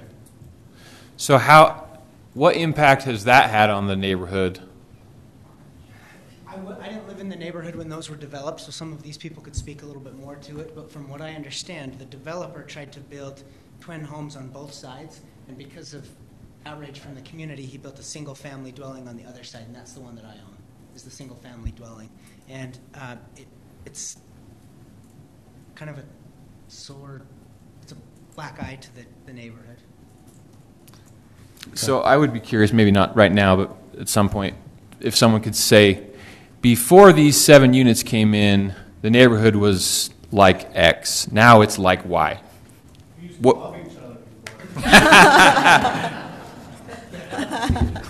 Well, there was someone else that wanted to come up first before we have your third visit. Just to say one last thing, quick, and put the map up of it, the aerial view. We have problems with kids coming up through the high school, jumping our 6-foot chain link fence, going across the 5-foot wall and going on up through. If I were talking to somebody who was thinking of buying a home there, I would tell them, do not put landscaping much around it. Gene Prigmore had problems with the kids going over hiding in that yard before, the high school kids when it was warm weather, having sex, doing tobacco and drugs. And they still do it. Wow. Doing tobacco. Wow. We just took a left turn. Yeah, I was gonna say, wow. Went from a rezone. We need to have sex Davis ed. High School in That's here. right. That's what we need. Okay. Wow. My name's Sam Hacking, and I live on the red dot right there, and so my property also extends. It's got a little dog leg kind of right like that. And so one of the fences that you're talking about hopping, that's my fence. And so I think LeVar Thompson stated a lot of what I would have liked to have said, but I just wanted to go on record saying that when opposed to the development of that flag lot, our kids get together and play back there, and you know, in looking at the city's general plan, you know, it states that. Just pull this back out again here real quick. That development should improve public safety and the sense of community. And as we've talked over the last couple of days as neighbors, I don't think there's anybody that wants it to be turned into flag lots and have it developed that way. Anyway, thank you. Thank you very much.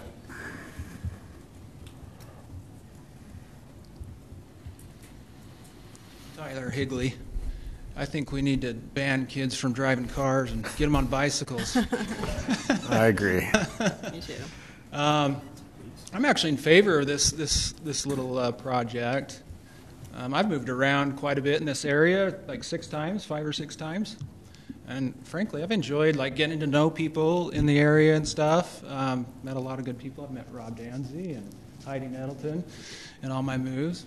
Doesn't hurt to have a few backyard neighbors, and I think this is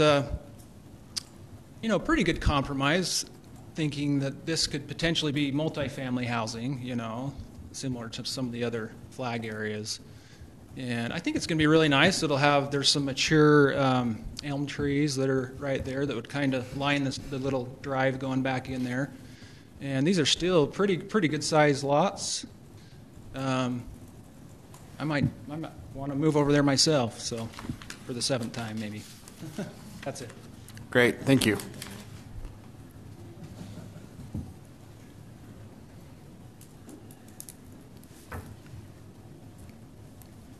My name is Kevin Burton, and I used to live on 4th East, and I used to watch high school students race up and down that street every day.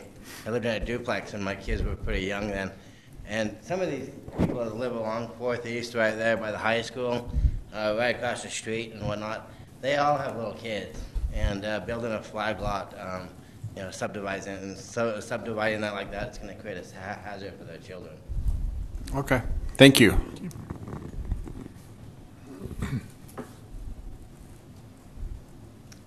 I guess I'll actually come up here and talk at the microphone for the first time. Rob Danzy. I really have no desire either way. I guess I should say, I reached out to Sam when I first heard about this. My natural inclination is I hate flag lots, I hate development, I hate growth. And I want to always say, not in my backyard.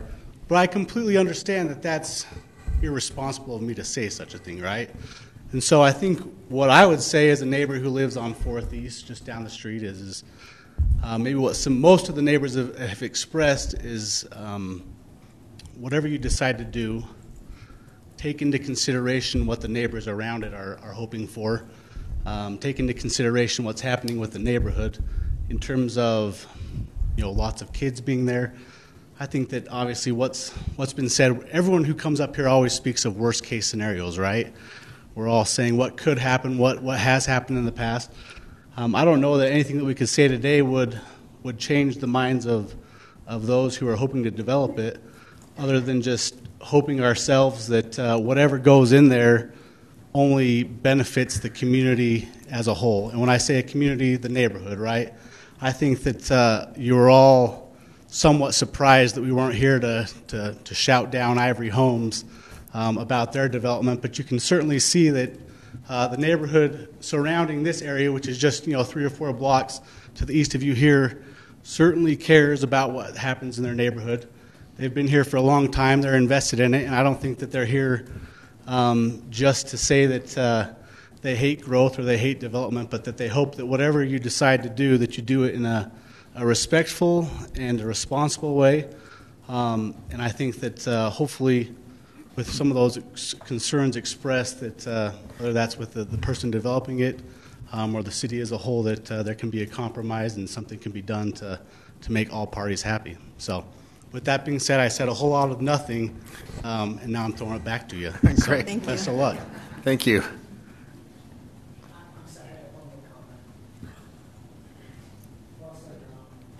One of the things that I hope all of us here can consider too is there are at least 15 to 20 seniors in the neighborhood with very large lots, some that size or larger, and this will certainly set a precedent.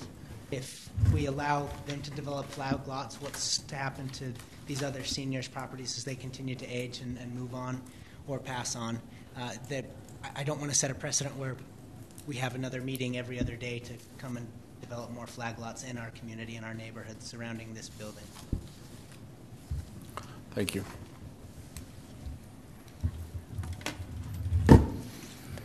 Okay, anyone else? All right, we'll close the public hearing. Again, this is for items number 6 and 7. Okay. So we have 2 things before us. One is the... Yeah, she's the applicant. Oh, yeah, you can come up after and now. Okay, my name's Heidi Nettleton. I live at 704 East, 600 South, so here in Kaysville. I'm applying for just under 1 acre, so I'm not a Big Ivory Homes or a Perry Homes. Just a little bit of a history on the house. This was my grandparents' home. My aunt and sister manage it in a trust, and they've held on to it. They've been managing it in the trust, I think, even before my grandpa passed away over 5-6 years ago. They finally just recently decided that they wanted to sell it. It's I can see why the neighbors are so upset. It's basically been the nicest, most well-maintained vacant home in Kaysville for 3 years. So my aunt's been maintaining it, but it actually hasn't been lived in. So they finally decided to sell it. They opened it up to the family, and I have an agreement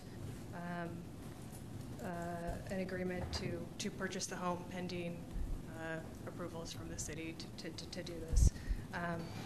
My mom lives out of state, and Marianne, who was mentioned, lives in Layton, but she had a family obligation. She couldn't be here tonight. Can I get you to bring that mic in a little closer? Oh, yeah, sorry. Yeah. So I initially met with Andy right before he left, and then Lyle to meet the requirements. I feel like I have met the requirements for the flag lots. The two, the actual lot where the existing home is going to be, as well as the 2 additional lots in the back are larger than any of the existing homes around the surrounding R8 zone beyond the RD zone. So it's basically 2 single-family homes that I think, would fit in with the neighborhood. Let's see.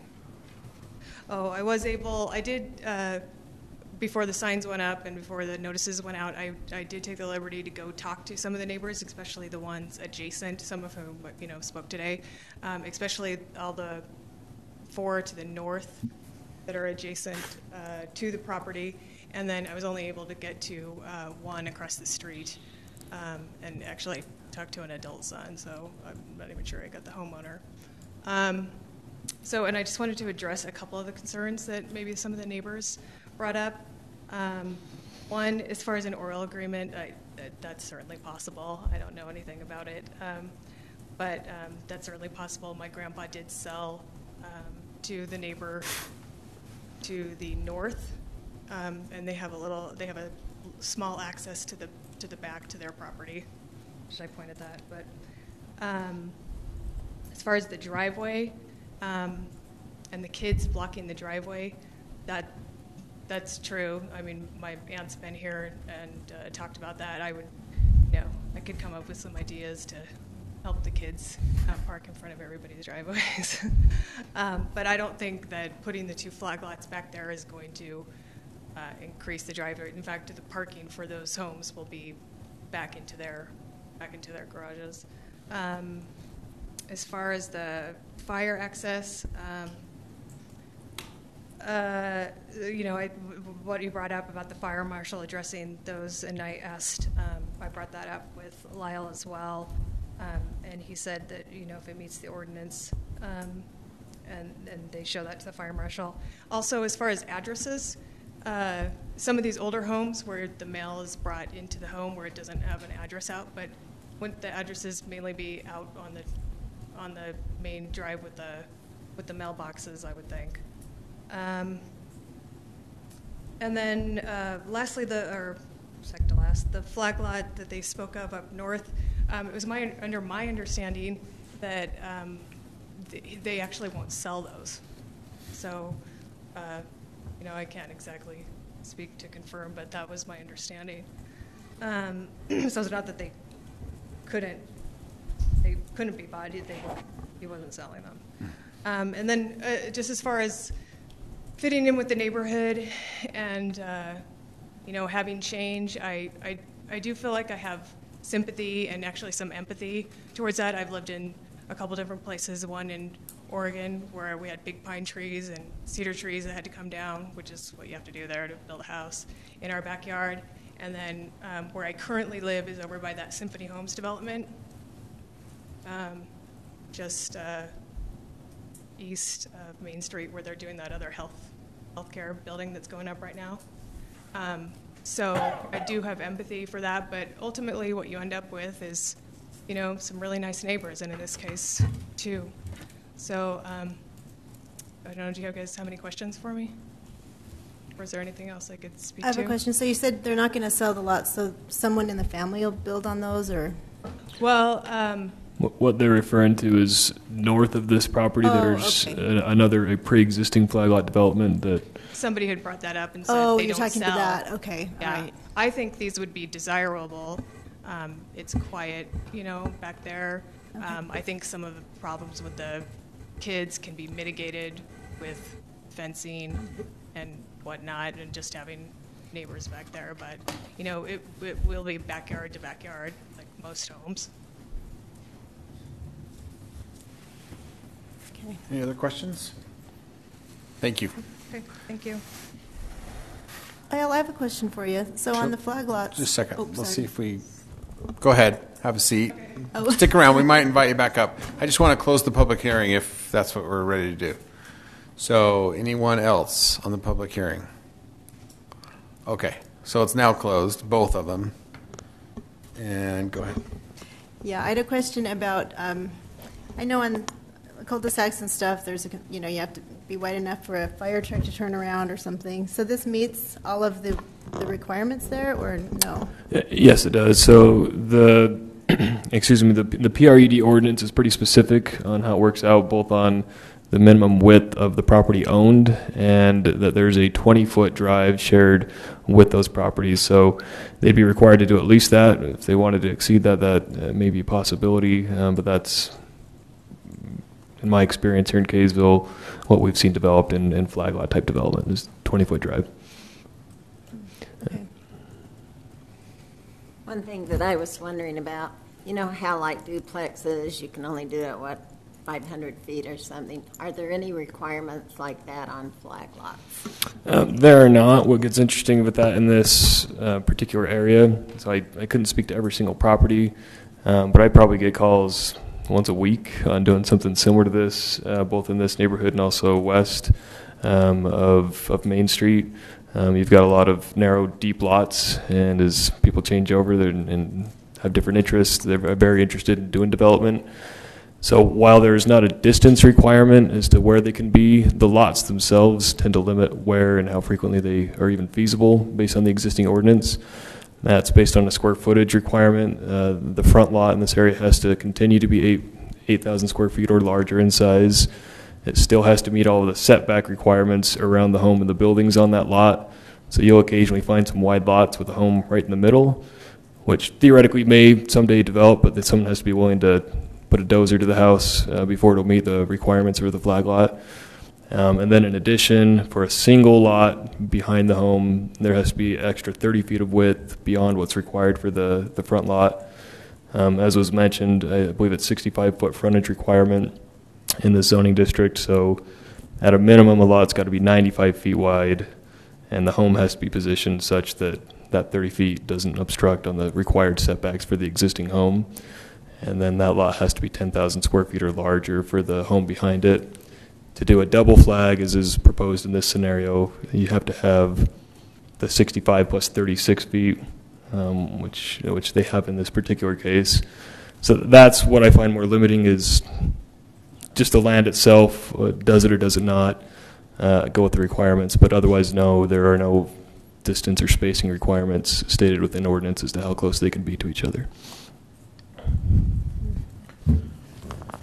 You know, my perspective on this is that obviously we have two questions before us. One is the rezone and the other is the preliminary plat. And it seems like to me part of the tension we're feeling here and part of the opposition from the public is to flag lots generally as well as specifically.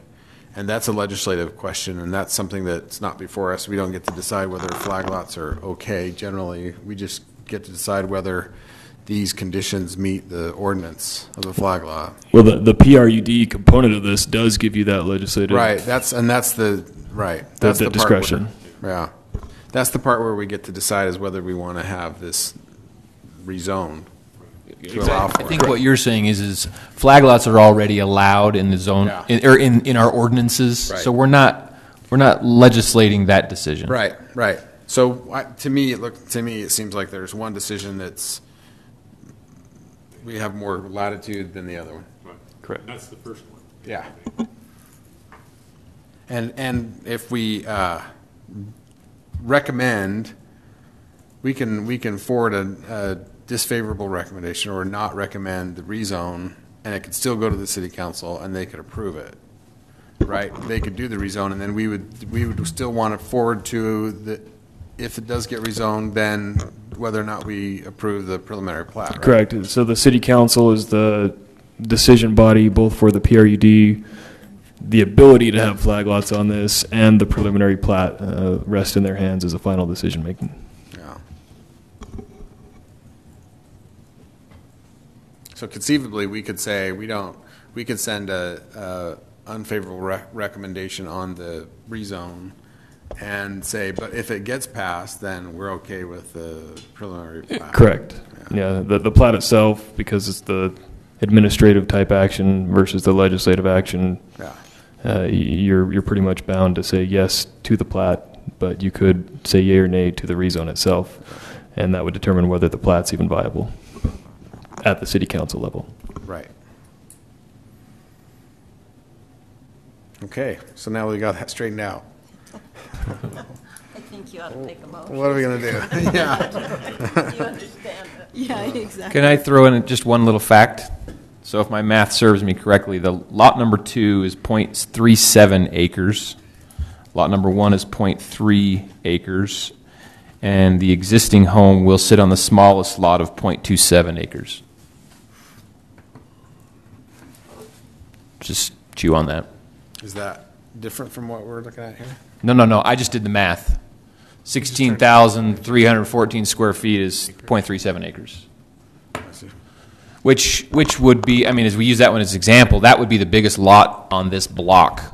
Not maybe across the street or whatever, but this square block, I think, with the exception of the lot on the corner, if you went to the aerial, Lyle, the lot on the northwest corner, that might be in that neighborhood or in that ballpark. This lot, I don't know how much. What's the size of that? Anybody know?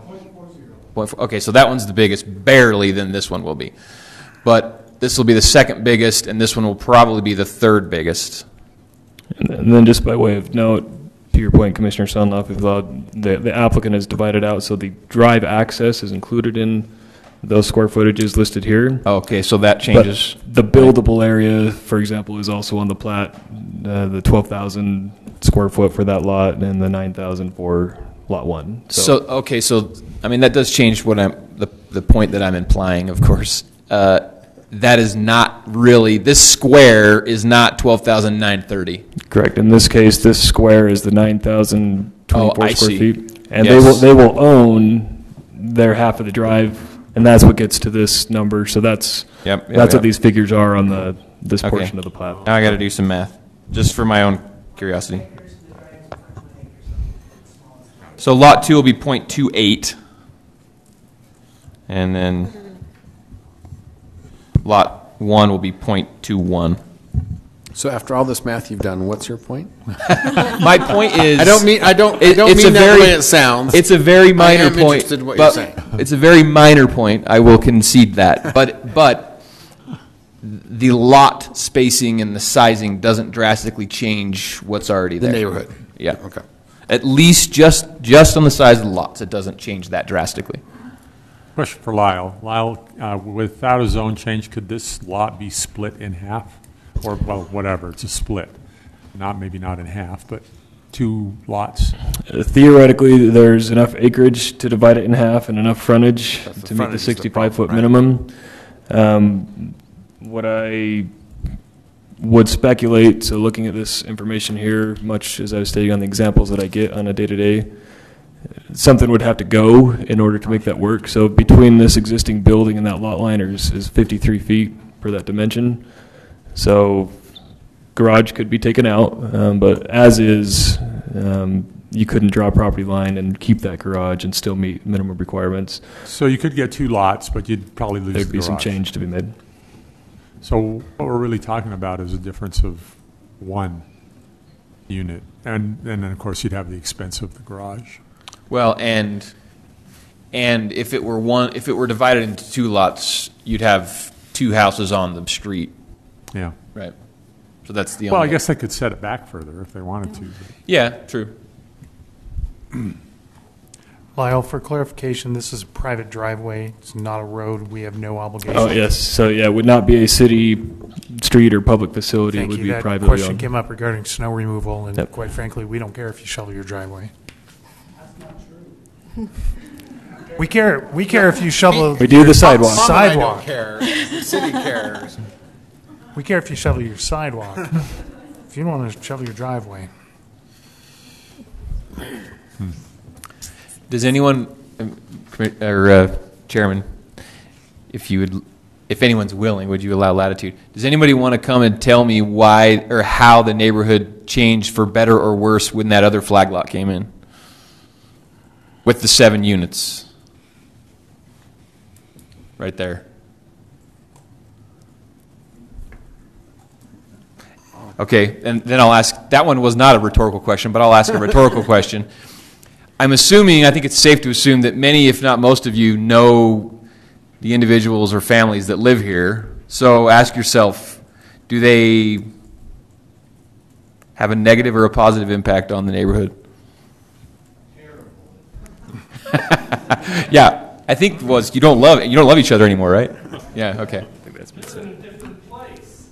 They don't have the traffic that Northeast does, or Second South does from Northeast up. Okay, that's a reasonable argument, and so that, if I see the point, is this one didn't affect the neighborhood traffic-wise, I suppose, but this one will. Well, it's not that close to the high school either. And that one, we're not against flag lots. We're against that flag lot. So, okay. It's too close to the high school. What difference is that? I guess I don't understand what difference that makes, whether it's close to the high school or not. Well, I think if you were to look back in the history of when that initial subdivision was developed, to your question, you probably had a very similar planning commission meeting similar to this, where people expressed their displeasure, they didn't want it, Yeah. and it happened anyways. But you're right, you probably really do like the neighbors that live there now, even if you say otherwise.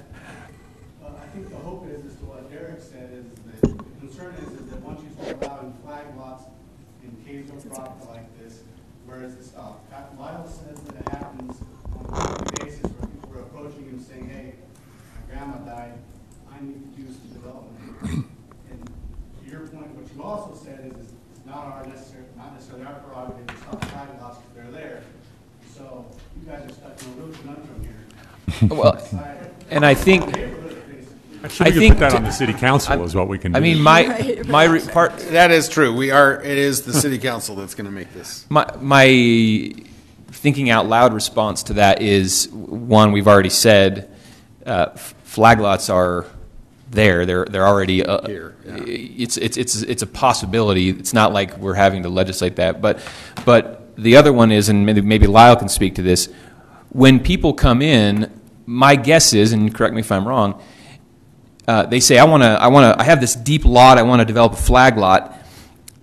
Most of the lots, even in this larger area here, I guess here, are not conducive to flag lots, even if they wanted to, because of the width of the frontage. And so there's really only a few lots that are even a possibility for flag lots. I mean, is that accurate, Lyle? If you'll entertain me for just a brief second. This just allows me to get a little more of a broad view of what we're looking at. Yeah. So you'll see, generally, there are some wide lots around. Yeah. You'll find them. Not looking at the dimensions that and specifics. This one, is that a new home? It appears to be new construction from the aerial. So I don't think that one's going to be a flag lot anytime soon. So. Right. So you'll see the potential for it. You know, I see two here that possibly could do it. Again, not knowing the specifics and dimensions. So they are around. So there are two parts to it. One, what they're willing to do with the existing structure on the lot, and the area itself. Both play into their ability to do it. So not only lot size, but and frontage is a big problem. It could happen. Yeah, frontage is a big the major key. Yeah. Did you guys really start hating each other when this came in your neighborhood? Well, that's where everyone moves to once they sell their house. Okay. Okay. Part of the problem is a lot of those are rentals. They're not owner occupied. So what's wrong with rentals? We don't know that. They don't stick around as much. But is it just the flag lots? That are was rentals? Yeah. I kind of know the answer. I'm just wanting to know. Okay. Is it just the flag lots that are rentals though, or is it other homes as well? Well, if I may, for just a small point of order, if the questions are asked of the public, that's fine. But if you'd ask them to approach for minutes into the record, we'll have them at the microphone. Sorry. Yeah, that's my fault. Sorry, you're right.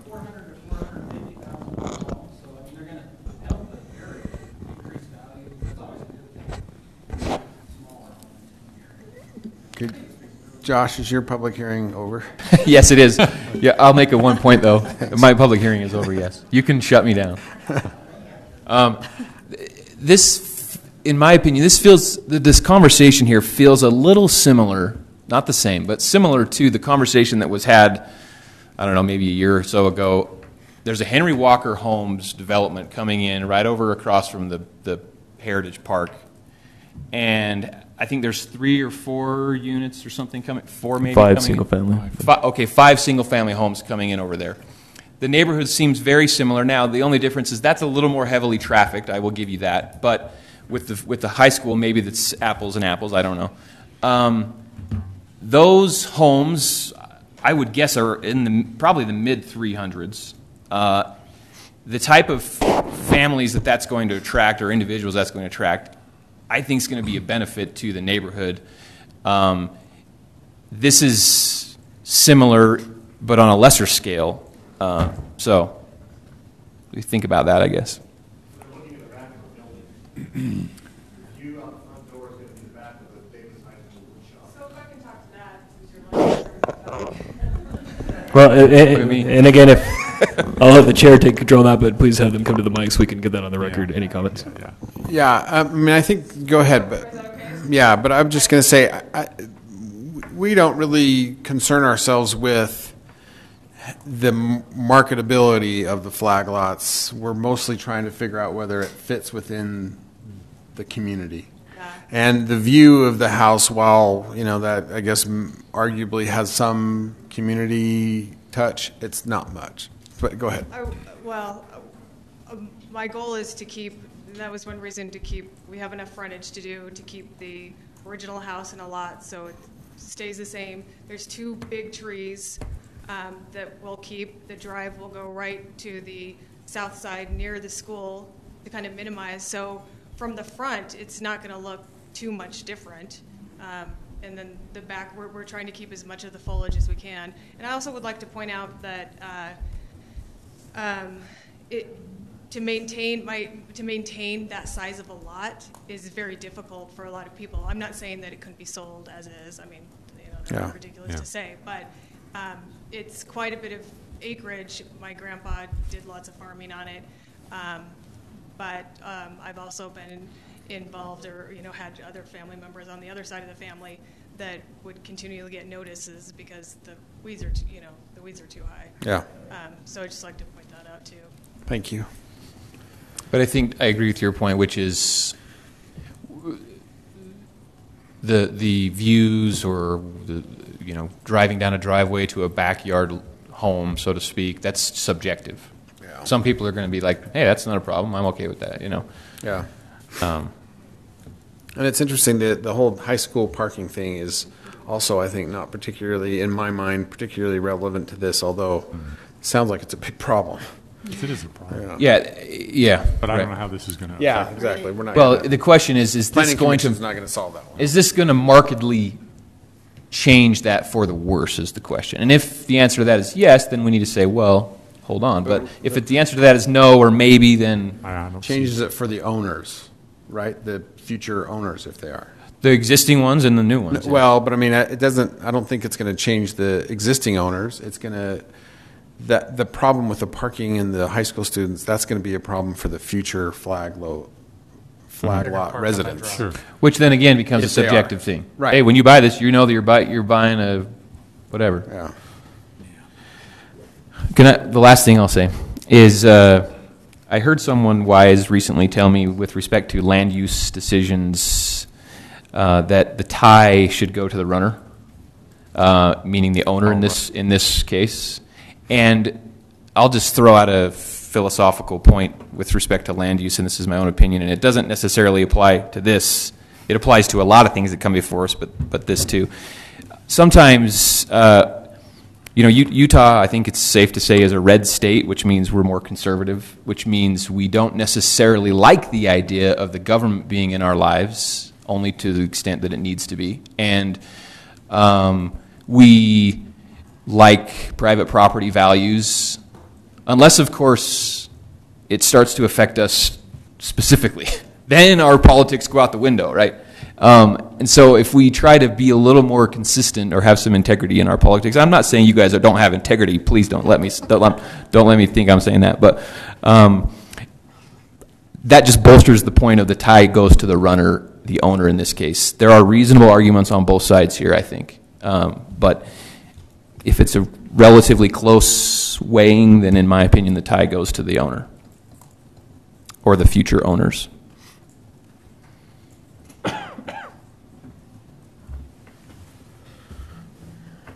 Anybody else want to weigh in before we call for a motion?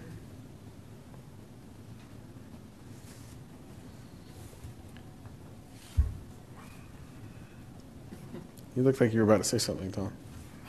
I'll just express I'm not a fan of flag lots, but that's irrelevant. That's not what we're being asked about here. We're asked, does this fit in the neighborhood? It does in my mind. Does it meet the standard for a flag lot, whether I like it or not? It appears that it does. Are we going to have high school kids parking in the drive? Yeah, that's a given. It doesn't matter what you do, it's going to happen. Are we going to have firemen drive past it? Probably. Again, some of those are risks that we're not here to decide. Those are for the people that buy the property.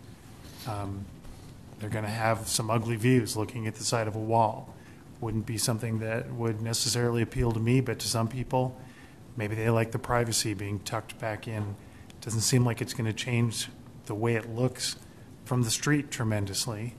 There's concerns about we're setting a precedent. That precedent is come and gone. we've been doing flag lots for years, and to suddenly draw a line in the sand and say no more, I don't think that this is the time. Maybe when we redo our general plan, we think about it. But whether I like it or not, whether we like it or not, in my mind, it even if it's a tie, which goes to the runner, I think it's met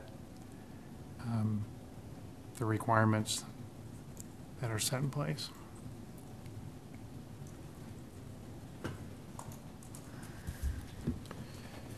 But I'll leave it to Josh to wrap that all up in a bow and a Well, he said he wasn't going to speak anymore. So. Anybody else? Anybody else?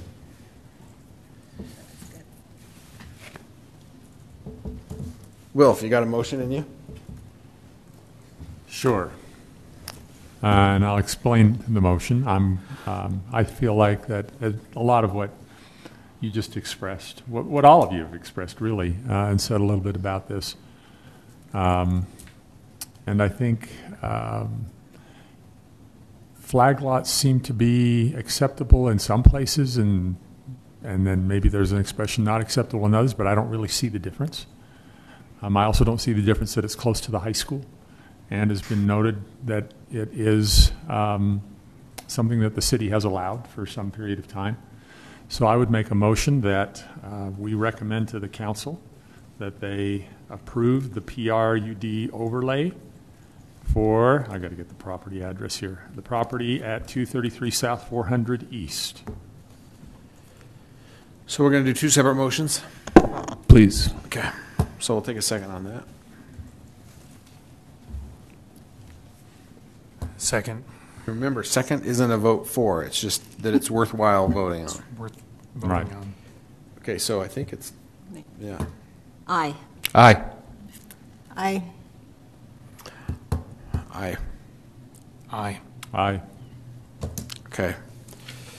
Next, take a motion on the preliminary plat. So then I would also make the motion to approve the preliminary plat for the Prigmore Flag Lot subdivision at 233 South 400 East as presented in the staff report and in accord with the recommendation by staff. Second. Aye. Nay. Aye. Aye. Aye. Aye.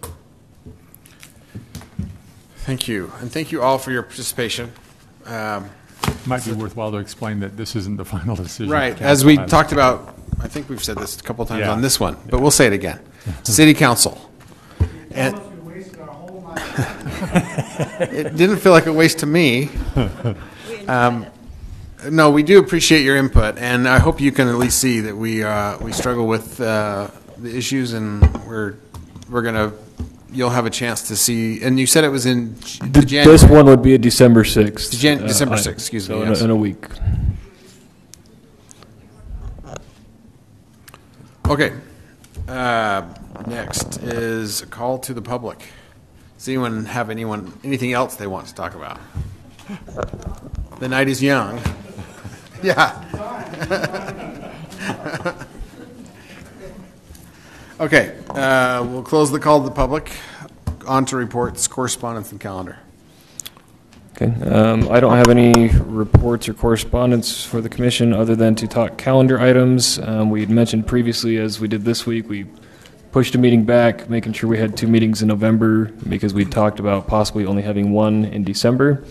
And so that's what we're going to continue to push for. That would be December the 13th and then the 27th between around the holiday. We'll probably not hold that meeting.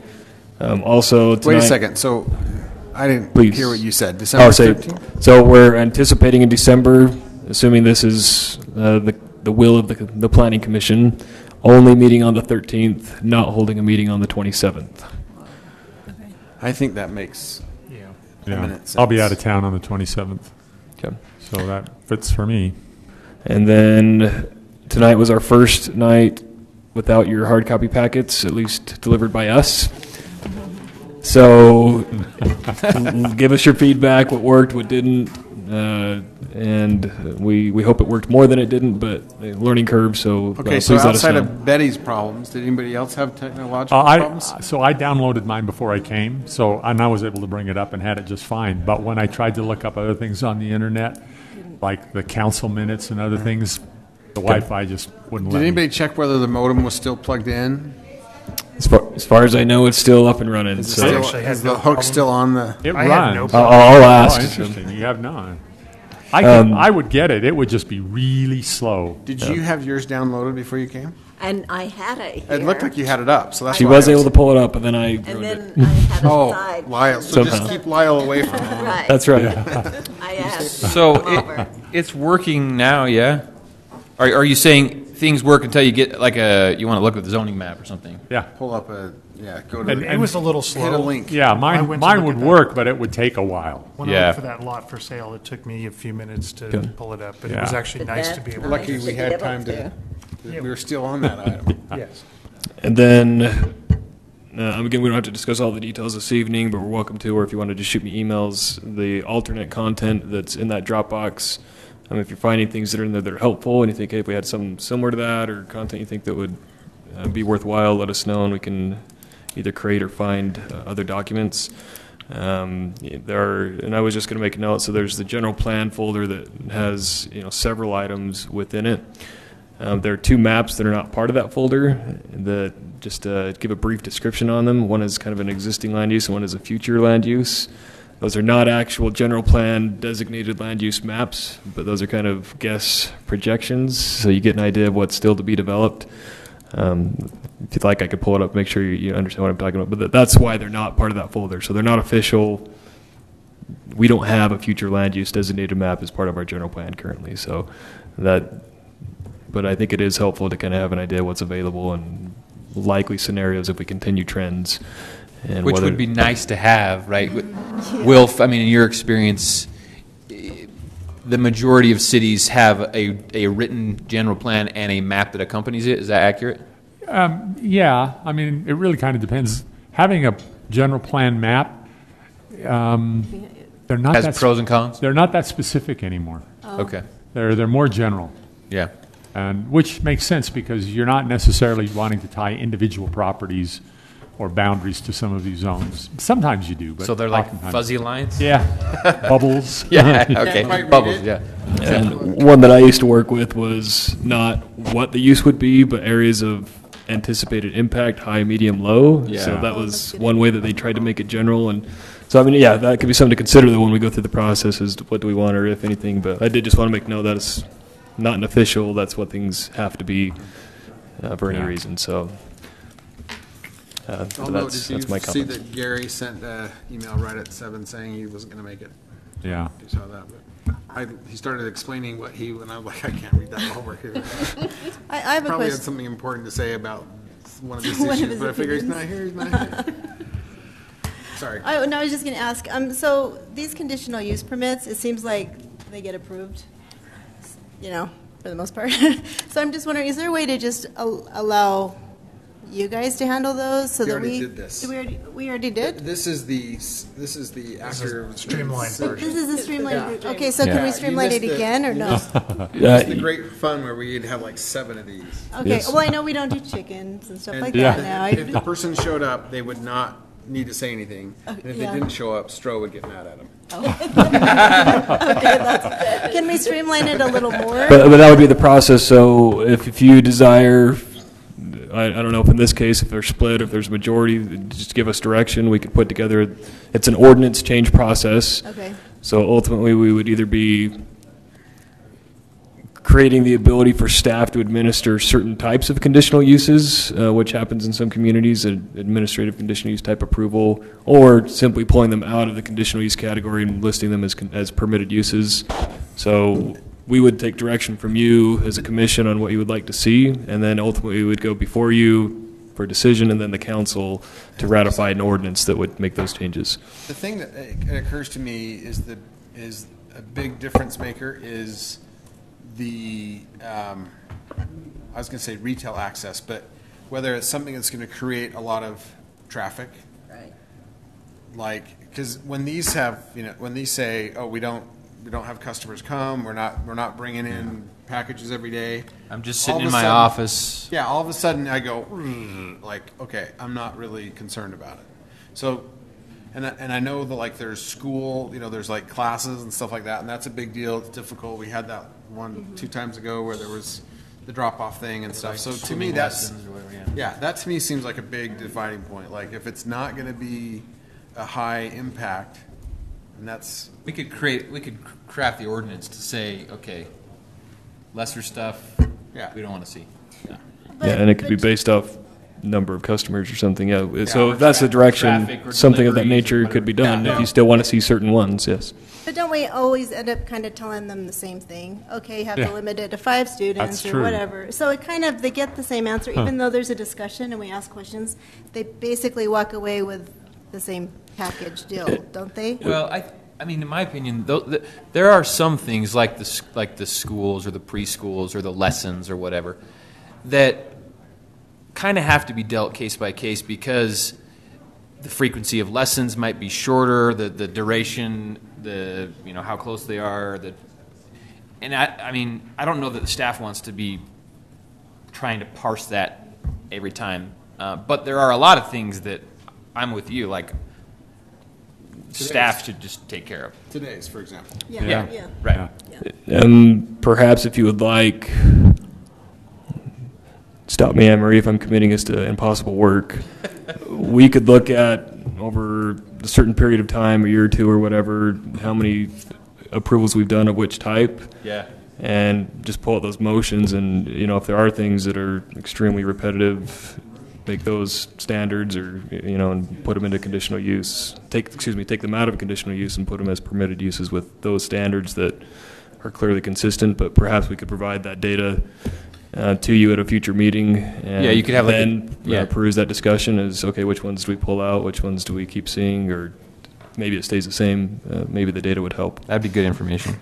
I was just thinking it would free up our time to do some other things, like maybe look at our flag lot ordinance or whatever, zonings or or go home before 9:30. Or go home before 9:30. I'm not saying that's the only option, but it's one option. It's a good one. Yeah. And so we will go with the direction that you like to. So it sounds like there's maybe enough interest to explore that. I'm getting the nod that I do. We'll see how good that data is based on how far back we go. And really what we're talking about is community impact, and it seems like there's 2 sets of community impact. One is, okay, there's going to be traffic of some sort, and the other set is, kind of stuff out. Mm-hmm. And then outside of that, it's like if they're not going to have stuff out is already kind of addressed in the ordinance, I think, anyway. Right, but I mean, that's part of what it says and part of what we deal with. And so, I don't know. But we have started like schools later in the morning to help the neighborhoods around. I think some of those. Yeah, and the lights, and we've done some of those lights adjustments. I know that. For instance, yes. Do you remember over on Frontage Road we had a contractor, and the neighbors were complaining all the time, right across from the park. Trailer. Yeah. This is why we bring those here. Yeah.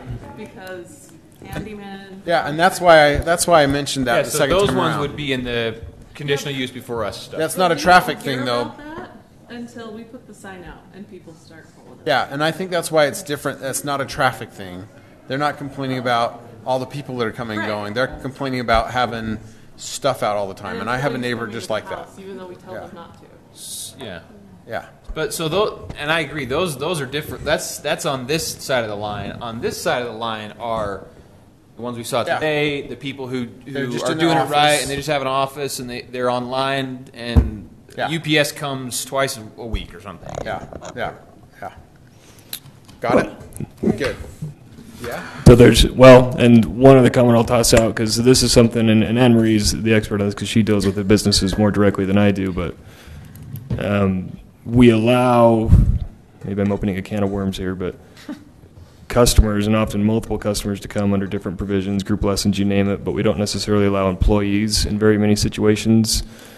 And there's probably rationale behind that, so perhaps it's appropriate to continue, but that's a question I've heard more recently is, why can somebody have a group of 6 people at their house, but I can't have employee come consistent employee come over every day?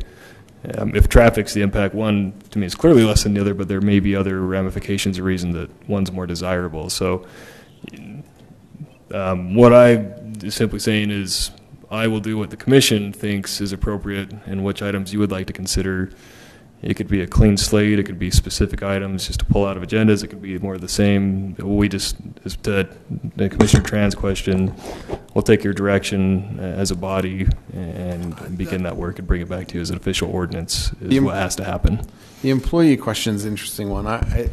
It does make it seem more like a workplace rather than a home, but I don't know if it's a problem. Sometimes I wonder, though, it's like, say it's a single person or maybe just a couple living in a house. Yeah. And they have an employee that comes over every day. Yeah. Well, versus a family of 6 kids. Well, right, and the employee coming over every day is a whole lot less impact than 6 people in a swimming class. Twice a day. Yeah, that's right.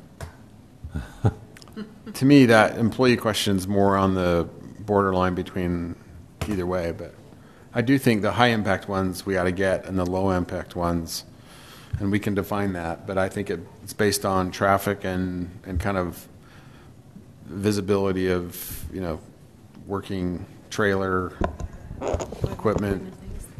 And I think the beauty of the existing system that we came to last time is you don't spend a lot of time on them if it doesn't merit a lot of time, so it's not a big deal to have them, but I think the Commissioner Tran's point, she's made the comment, and maybe I'm reading between the lines, that if there's interest in spending those precious minutes elsewhere, then minutes add up. So, again, we'll take the direction. Well, I don't know if there's just one person or if there's more interest in diving into that realm. Well, I mean, like today's, for example, there was just not any questions, concerns, right? Yeah. So I'm okay with those kind of going away, but you do wish them good luck. Maybe there's a sense of community here. Well, and maybe hard. so. They seem official. Well, and they also understand that they have conditions on them, but you take care of that in the. Well, and today's is a funny one with Henry brings up a great point of the handyman or the businesses that tend to be. Well, we had 2 contractors, which were exactly those types of businesses that are often problematic. These just happen to be, at least currently on appearance, good examples of that. So, well, maybe we can craft a statute that talks about, if they're going to have people coming and going, and if there's going to have equipment out, then it becomes, I don't know. I've given enough direction. Not working. I'm not. Okay. Where there's at least some interest, I'll entertain something and do some research and bring it back to you at a future meeting. Thank you. Okay. The big, all-important motion. Move that we adjourn. Yes. I think you've all forgotten about it. It's been so. I just wanted to stretch you out till 9.